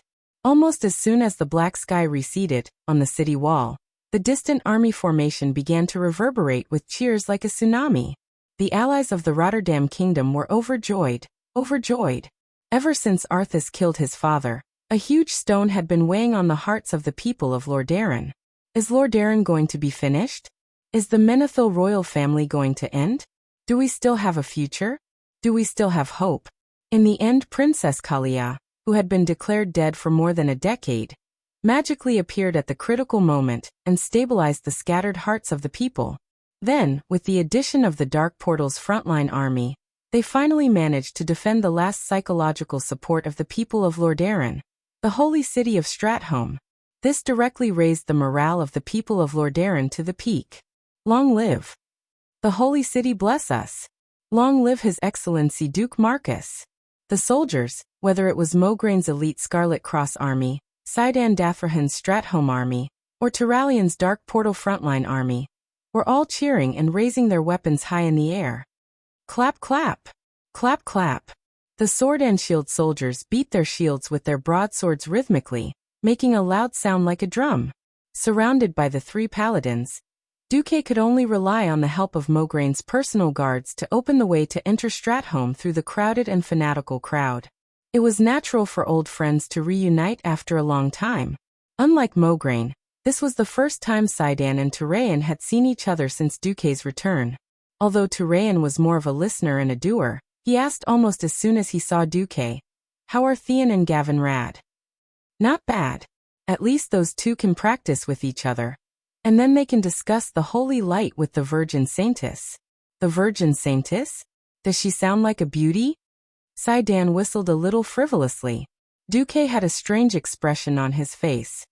"If you ignore her height of more than 60 feet and her stone-like skin, as a titan, she is indeed a beauty." Cidan did not know much about Karazhan, and was momentarily embarrassed. However, he who was a bit more lively and jumpy immediately laughed. "Then I really want to see who among us exceptional talents is stronger. It's a pity about Uther." Turalyon suddenly sighed. Among the first and second generation Holy Knights, other than Uther, there was no other leader who could suppress the other Holy Knights. Logically speaking, the remaining 6 first-generation Holy Knights were all qualified. Unfortunately, Reginald and Gavinrad were Duque's loyal subjects. Bolvar was loyal to Stormwind and not the Church of Holy Light itself. Turalyon was more of a commander than a spiritual leader, Cidan was more of a hero, and Theon had been silent for 13 years and had yet to return. As the leader of the second generation of Holy Knights, Alexandros Mograine did not have enough experience. Therefore, in the post-Uther era, the Silver Hand was more like a cooperative organization. Fortunately, under the pressure of the common enemy of the living like the Scourge army, the Holy Knights were still closely united. After entering Stratholme, in the temporarily commandeered command center in the city center, Mograine was the first to voice his concerns. "The Scourge army's actions are too unusual." Turalyon nodded. "I also feel that it's too quiet. Although there is not enough information to support it, it gives me a bad feeling. I feel that Arthas is plotting something bigger." Duque sighed. "Arthas once took over the Sunwell, but let go of this incomparably precious source of mana in our eyes. He only revived another great lich, Kel'Thuzad, and then left. Don't you think this can explain one thing?" The answer was already obvious. They don't care about the Sunwell because they have a better goal, which is the new Well of Eternity that is closer to the original. "What? Where?" the 3 Holy Knights asked in unison. Arriving in front of an empty table, Duque raised his hand, and a dozen hands of magic cleared away all the junk on the table. He then spread out a map of Azeroth that he had drawn from memory on the table. Of course, there were only 3 continents: the Eastern Kingdom, the Northrend, and the Kalimdor continent. The places that were not widely known at this stage had been fooled by Duque by pretending that they did not exist. This is... The breathing of the generals quickened. The drawing of every map was a huge amount of work. Moreover, it could be misled by old maps, the weather, and all kinds of magical accidents that caused the drawing of the map to be very inaccurate. No one knew the importance of an accurate map better than these generals who had been leading troops all year round. Now this big map that Duque had made based on his memory in the game was 4 meters by 4 meters in size. Although the making of the map was very characteristic of the game, in this era, even the military maps only had rough black lines. Compared to Duque's map, which had specific places, regional boundaries, and major monsters, it was simply a national treasure. This was not a joke. If it wasn't for the fact that the Alliance had been fighting as a whole for the last 10 years, The specific topographic maps of each country would still be hidden in the military headquarters of each country. Duque pointed to the place in his memory on the map. I don't know what the Scourge army is going to do. But if those bones want to go to the Well of Eternity, then they have to at least find a way to cross the endless sea to reach Azhara, then break through the powerful Night Elves' defense circle, and finally reach Mount Hyjal. The World Tree Nordrassil. Thinking of the most powerful World Tree of this era, Duque couldn't help but feel a little dazed. All right. The stage and script were ready. When would the actors come on stage? At this moment in the Dalajan city, Arthas walked in the ruins of the city. The dark clouds that had accumulated in the sky above the city turned it into a cold eternal night. It felt good to be back in the cold. The elven kingdom of Eversummer was filled with the fragrance of flowers and vitality, making him feel uncomfortable. It always reminded him of the Lordaeron palace garden that he used to play with Jaina when he was young, and of the goldfish in Barnell's farm. Now he liked this place even more. The ruins played out decadence, death, and despair. The cold wind cleansed him, and the cold suppressed those memories. The emotions brought by the memories no longer had any benefits to him. It only brought weakness, and in Arthas Menethil's heart, there was no room for weakness. Suddenly Kel'Thuzad came. He bowed with his bony body. Everything is ready.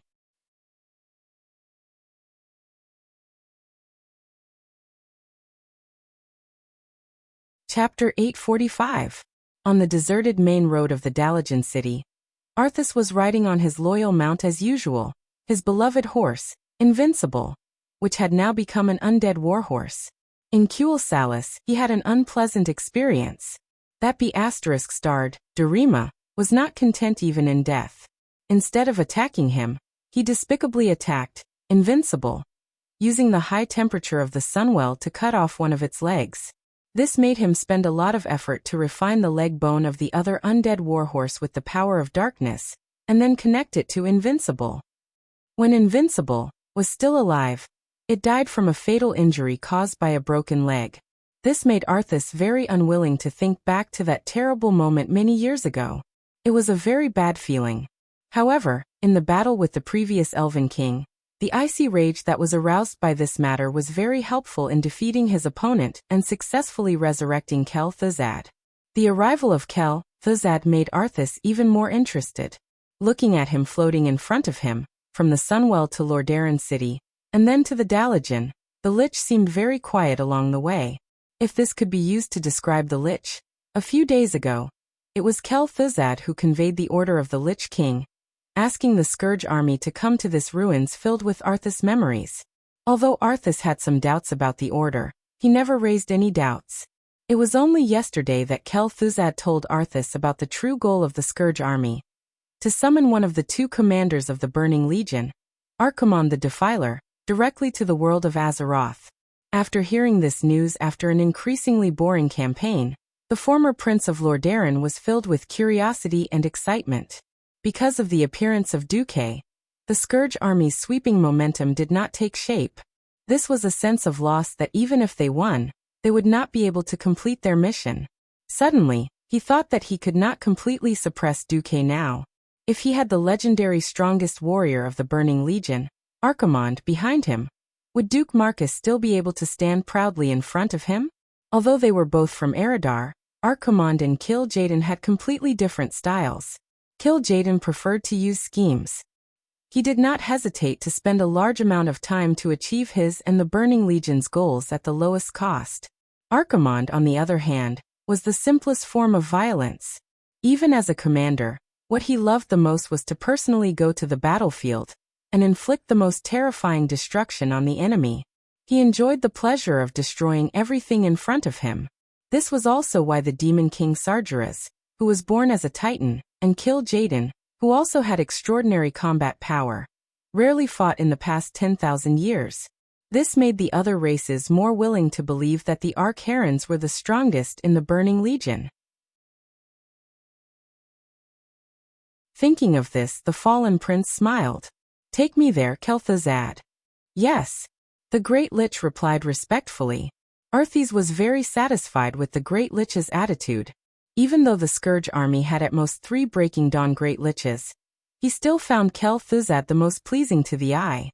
Antonidas lacked the self-awareness of being a lich. Anastrian still hadn't given up on the arrogance of a former king. This fallen elven king wasn't used to being a servant. In fact, Arthas sometimes wondered if being under the command of the Lich King Nazul was a kind of injustice. The Lich King's power was so strong, and Frostmourne was constantly subtly influencing Earthy's will. This made the fallen prince never think too much in this aspect. Suddenly, a thought came to Earthy's mind. "Yes," he said mockingly. "You don't hold a grudge against me for killing you? Don't be silly." The Great Lich, who had become an undead, replied. "His Majesty the Lich King had already told me what the outcome of our meeting would be." Earthys looked very surprised. "His Majesty knew that I would kill you?" He frowned and glanced at the sword on his knees. It was sleeping quietly, not whispering, and the runes on it did not flash with power. Of course. There was a hint of superiority in Kel-Thuzad's hollow voice. "Long before the Scourge army launched the Wrath of Heaven, he chose you as his warrior." Earthys was a little uncomfortable. It was the displeasure of being fooled. No one had ever asked or revealed his fate. If he had known earlier, would he have happily accepted his fall? No. He believed this without a doubt. Earthys never liked to be manipulated, but he understood that since he was destined to become a terrible weapon, he could only adapt. The fall was complete. Life was gone. Whether it was his father's, or his master's, if it wasn't for the massacre in the orphanage, maybe he would still be with Uther, his father, and even Jaina. Unfortunately, everything was just an unrealistic fantasy. Since the moment he pulled out Frostmourne, his fate was already irreversible. He could only walk down the dark path step by step. The seemingly endless road soon came to an end. It was a huge altar that was rebuilt from the central square of the Dalajan. According to Kel-Thuzad, this blood altar was inlaid with skulls and countless corpses. It had the same function as the dark portal in the Cursed Land. "Why don't we attack the dark portal directly?" Arthys frowned. The Great Lich was silent for a moment, and finally replied. "The dark portal used to be a very good choice. But not anymore. The Marcus family spent 10 years to completely fortify the entire Swamp of Sorrow and the Watchtower area in the northern part of the Cursed Land. And all the ground near the stronghold has been treated with holy magic. We can't resurrect anyone who died there into Scourge soldiers." And the Great Lich said a lot, but Earthys didn't listen to the end. In just a few moments, Earthys felt the malice of fate for the second time. His intuition seemed to be telling him that Duque had once again blocked in front of him, and it was the kind of block that foresaw everything in advance. He spat harshly. It was a cruel ritual that was completed with the sacrifice of 10,000 living people. As the ritual progressed, in the final stage, Earthys could see with his own eyes that the fog rising next to the altar began to change from a stinky red to a strange green.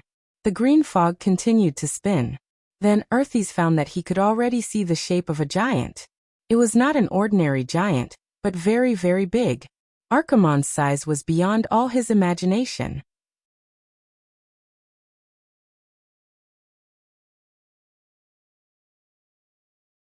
Chapter 846. For a person to look up at an existence that was 10 stories tall was already looking up. If this number was multiplied by 3, it would be close to 100 meters, 30 stories. Moreover, it was a living creature. Any ordinary person would only feel a terrifying sense of oppression, as if a mountain was falling on them. Archimonde was really huge.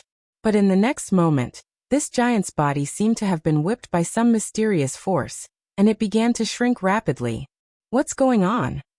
Arthas couldn't help but cry out. Damn it, it's very likely that the protection circle of the world of Azeroth is working. Kel-Thuzad immediately replied. When the Titans of the Pantheon left Azeroth, they left behind 5 dragon aspects and a circle that targeted Titans and other particularly powerful existences. This is why our Supreme Master, His Majesty Sargeras, has been unable to come here for the past 10,000 years. Why couldn't the Demon King directly enter this world, and instead possess the Guardian Medivh 15 years ago? Why did the Great Lich secretly bring a bottle of polluted concentrated Sunwell water, when he resurrected Kel-Thuzad. After the Great Lich's quick explanation, Arthas finally understood the general situation. Everything was caused by the magic circle left behind by the Creator Titan. If the demon commander of the Burning Legion wanted to enter, either the dragon aspects were almost all destroyed, and the power of the magic circle would naturally be weakened, or he could use powerful magic to drive an intergalactic portal, and at the same time, master the password to pass through the magic circle. And that password was the Book of Medivh. Kel-Thuzad spat fiercely. This is a little troublesome. It seems that the Book of Medivh we got isn't complete. Damn Antonidas, he actually left behind an incomplete password. That's another story. After Medivh resurrected, he once visited the Dalajan and warned Antonidas about the invasion of the Scourge Legion. Antonidas did not listen. Instead, he asked the Medivh for the Medivh's book. The reason was that since the Medivh was going to retire, there was no need for him to keep such an important thing. Medivh originally wanted to leave it for Duque, but unfortunately, Duque was trapped in the Karazhan Void at that time. After thinking about it, he agreed. Important things must be protected with enough strength. Later, however, the Dalajan also fell. Then Antonidas, who had turned into a great lich, offered the Medivh's book, of his own accord. However, no one knew that this wasn't the original Medivh's book. It was incomplete. Now he had directly screwed Archaron's over. Suddenly, the illusory giant showed an angry expression, and then let out a roar that shook the heavens and earth. Roar, Kel-Thuzad! You stupid little lich! You didn't even check the planet password before summoning me? From the void, a soul punishment came from the highest position. In an instant, the great Breaking Dawn lich was like a dead dog. First, he lay paralyzed on the ground, and then, as if struck by lightning, his body exploded continuously. Ah, great! Archaron's! I didn't mean to tease you. Seeing the powerful Kel-Thuzad explode into countless bone fragments, and even his soul was instantly pulled out, wailing in pain in midair, Arthas felt a fear that came from the depths of her soul. Forget it. It's just a small trick. Even though they were separated by the endless void, Archaron still used his powerful soul ability to search the Great Lich's soul completely. Then his anger subsided a little. The illusory giant opened its arms, as if it was tearing something apart. After a few continuous roars, the void in front of the altar seemed to be torn apart by a huge force. Finally, a huge black hole was torn open, and in the next second, an incomparably filthy aura filled the entire central square of the Dalajan. If not for the fact that everyone in the square was an undying, they would have all been poisoned to death in an instant. The green mist continued to swirl. Then, Arthas found that he could finally see Archaron's facial features clearly. From the blurred outline of his face, he looked like but not like the Dreadlord he was familiar with at the same time. Arthas felt that his skin was greenish-gray, and although the green light shone on him, he still couldn't see it clearly. But there was no doubt that this demon commander's body was very strong. He had a huge barrel-like torso, thick and powerful arms and legs like a goat. Archaron's legs were bent backwards, and the ends were not feet but a pair of cloven hooves.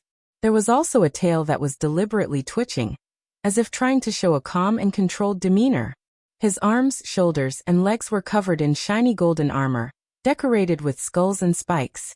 A pair of fleshy tentacles swayed on his chin. But the most special thing about his long face was not this, but a pair of glowing green eyes. The evil green light was brighter and more eye-catching than the mist that swirled around him. Archaron's physical body finally entered this world, and his body was much larger than when he was at his smallest. Unfortunately, it was still only half of his original height, about 16 stories, or about 50 meters. Ha ha! Azeroth. 10,000 years. The humiliation that the Burning Legion had suffered for 10,000 years had been unbearable. But this humiliation is about to end. Because I am coming. Archaron's voice was deep and loud, shaking the entire Dalajan ruins. At first, Arthas felt that his bones were cracking, and it was some kind of auditory hallucination. Then he saw the pillars that kept shaking in the surrounding ruins, and the buildings that started to collapse. He finally realized that it was not an auditory hallucination. Even if he didn't want to admit it, he had to recognize that the demon in front of him, even if it was obviously weakened, was still far stronger than he could imagine. Arthas' neck unconsciously bent down, even if it was filled with intense shame and anger. Ignoring the fallen prince, Archaerans waved his hand again, and the great lich that had just been torn into pieces was perfectly pieced back together. Kel Thuzad pays his respects to you. The great lich lowered his horned head. He was completely prostrated on the ground, not caring that his head had knocked into an unknown green pollutant. Great Archaerans, praise your mighty power. Praise your mighty power. You used your supreme power to forcefully open up the passage to this world. I hope that our next wholehearted service can slightly make up for the mistakes we have made. Archaerans waved his hand. Forget it. I can retain 50% of my power, which is already much better than the worst-case scenario I had imagined. This is enough.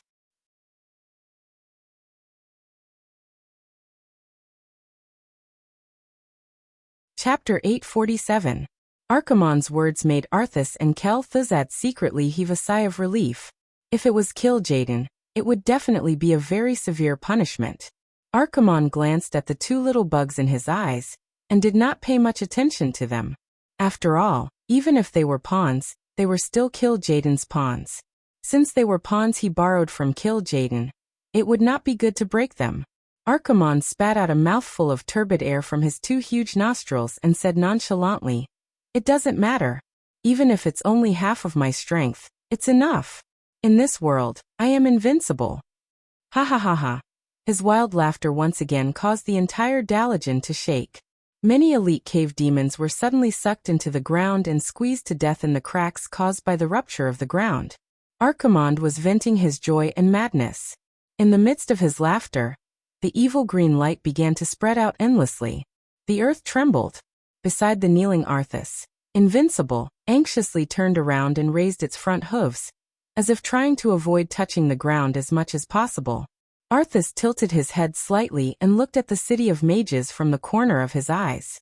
Once upon a time, those towers were the most beautiful at this time of the day. They shone brilliantly in the darkening dusk, magnificent and magnificent. But just as he was immersed in his memories, a deep explosion suddenly sounded. The tallest and most beautiful tower in the city suddenly collapsed. That was Antonida's mage tower. Originally, as a great lich who joined the Scourge army, his mage tower was allowed to be preserved. But as Antonida's soul was destroyed in Quell the Loss, this mage tower became an ownerless object. It seemed that, like its master, it could not escape the fate of destruction. At this moment, its spire was slowly but inevitably tumbling down, and the whole tower seemed to be crushed by an invisible giant's hand. One had to know that this was not Archimonde's deliberate attack. This was just the shockwave caused by the ripples of his power. The rest of the city quickly collapsed and turned into dust. The sound of destruction rumbled in Arthas' ears, causing him to be shocked, but he didn't dare to raise his head. He had once commanded the Scourge army to single-handedly destroy Silvermoon City. However, he had fought the Dalagen twice, and the second time, he had only taken down the Dalagen with the help of Antonidas, the biggest spy. The scene in front of him, it was so easy, just a flick of a finger. Destroying Kuel Salus was a hard-fought victory. If he hadn't destroyed Silvermoon City and revived Kel Thuzad, it would have been a complete failure, because in the end, he didn't even face the Alliance army led by Duque. But now, it seemed like Archimonde could easily destroy any magnificent human city, and he didn't even need to be there personally. The disparity in strength was simply too great. Following Archimonde's maniacal laughter, Arthas' most elite Scourge army was also finished. 500 Death Knights, 800 Liches, over 10,000 elite skeleton warriors, and some elite ghouls. There were countless cannon fodder. Only God knew how many would be left in the end. This scene made Arthas' heart ache a little, but he didn't dare to show it. Alright. As long as you're happy, Master's colleague. Kill Jaden loved to settle scores after the fall, making people feel like they were better off dead than alive. Archimonde was the other extreme. He was completely single-minded, and as long as he ignored it on the spot, then it would be fine. Just as Archimonde was laughing wildly, there was a small interlude. Antonida's mage tower, which was supposed to be in a state of destruction, seemed to have triggered some kind of defense mechanism, and it actually attacked on its own. The bright arcane light attracted the attention of most of the strong people in the city almost immediately. Lightning. A flash. The lightning that split the sky was so sudden that many of the strong people only managed to react and subconsciously cast a defensive spell on themselves before the attack arrived. Who would have thought that the target of the Mage Tower's attack was not any of them, but the demon commander Archimonde? Archimonde's response caused Earthy's and Thuzad's eyes to widen. His response was no response at all. That was an all-out attack that gathered an unknown amount of Breaking Dawn Mage Tower's mana. Even Earthy's didn't dare to take that terrifying amount of mana head-on. However, after the huge explosion, Archimonde tilted his head and didn't seem to be affected at all. Not to mention damage, there wasn't even a black mark on his abdominal muscles that had been hit. Although he knew that low-level mysterious power would definitely be dispelled by top-level mysterious power, the difference was so huge that it was simply unimaginable. Attacking the Burning Legion's commander? If it was kill Jaden, perhaps there would be chaos, and he would want to chase after the possible culprit, or perhaps tear down the Mage Tower 3 more times. The arrogant Archimonde didn't care at all. Instead, he turned his head. Tichondrius. With a call, the Dreadlord Tichondrius figure suddenly appeared in a black fog. He knelt down on one knee and saluted Archimonde. "Respected sir, are you calling me?" Kil'jaeden said that the Scourge Legion will be handed over to you Dreadlords. With that, Archimonde didn't spare Earthy's another glance. He seemed to sense his target, and then began to take huge strides towards his target. If he didn't guess wrong, Archimonde's target should be the World Tree on Mount Hyjal, Nordrassil. Only the World Tree. Only the Well of Eternity next to the World Tree could attract the attention of a super great demon like him. Important people had important people's goals. Small people had small people's thoughts. Thuzad's body seemed to tremble. Earthy's understood why. For the Burning Legion, he spent more than 10 years in Azeroth, accumulated his strength in one fell swoop, and finally succeeded in summoning Archimonde's Lich King. Nazul was ruthlessly abandoned the moment he succeeded. Perhaps in the eyes of the mortals of Azeroth, Nazul was an incomparably terrifying Lich King. However, in the eyes of the Burning Legion's commander, Nazul was perhaps just an unimportant chess piece. Earthy's pondered over Archimonde and Tichondrius, thoughtfully touching his chin. On his knee, Frostmourne coldly glowed. Almost at the same time, in Stratholme, Duque let out a scream. His face was ashen, and he couldn't control his emotions at all. F***CK. A Breaking Dawn attack. It actually didn't work? Then what's the point of me cultivating so hard? You're tuning in to the Lime's Wuxia Whispers YouTube channel. We're so grateful for your support, and don't forget to subscribe to join us on this incredible journey through captivating stories. Your generosity through donations truly makes a world of difference, as it's the primary source of revenue that allows me to expand and enhance this channel for you. Thank you from the bottom of my heart for being a part of this adventure.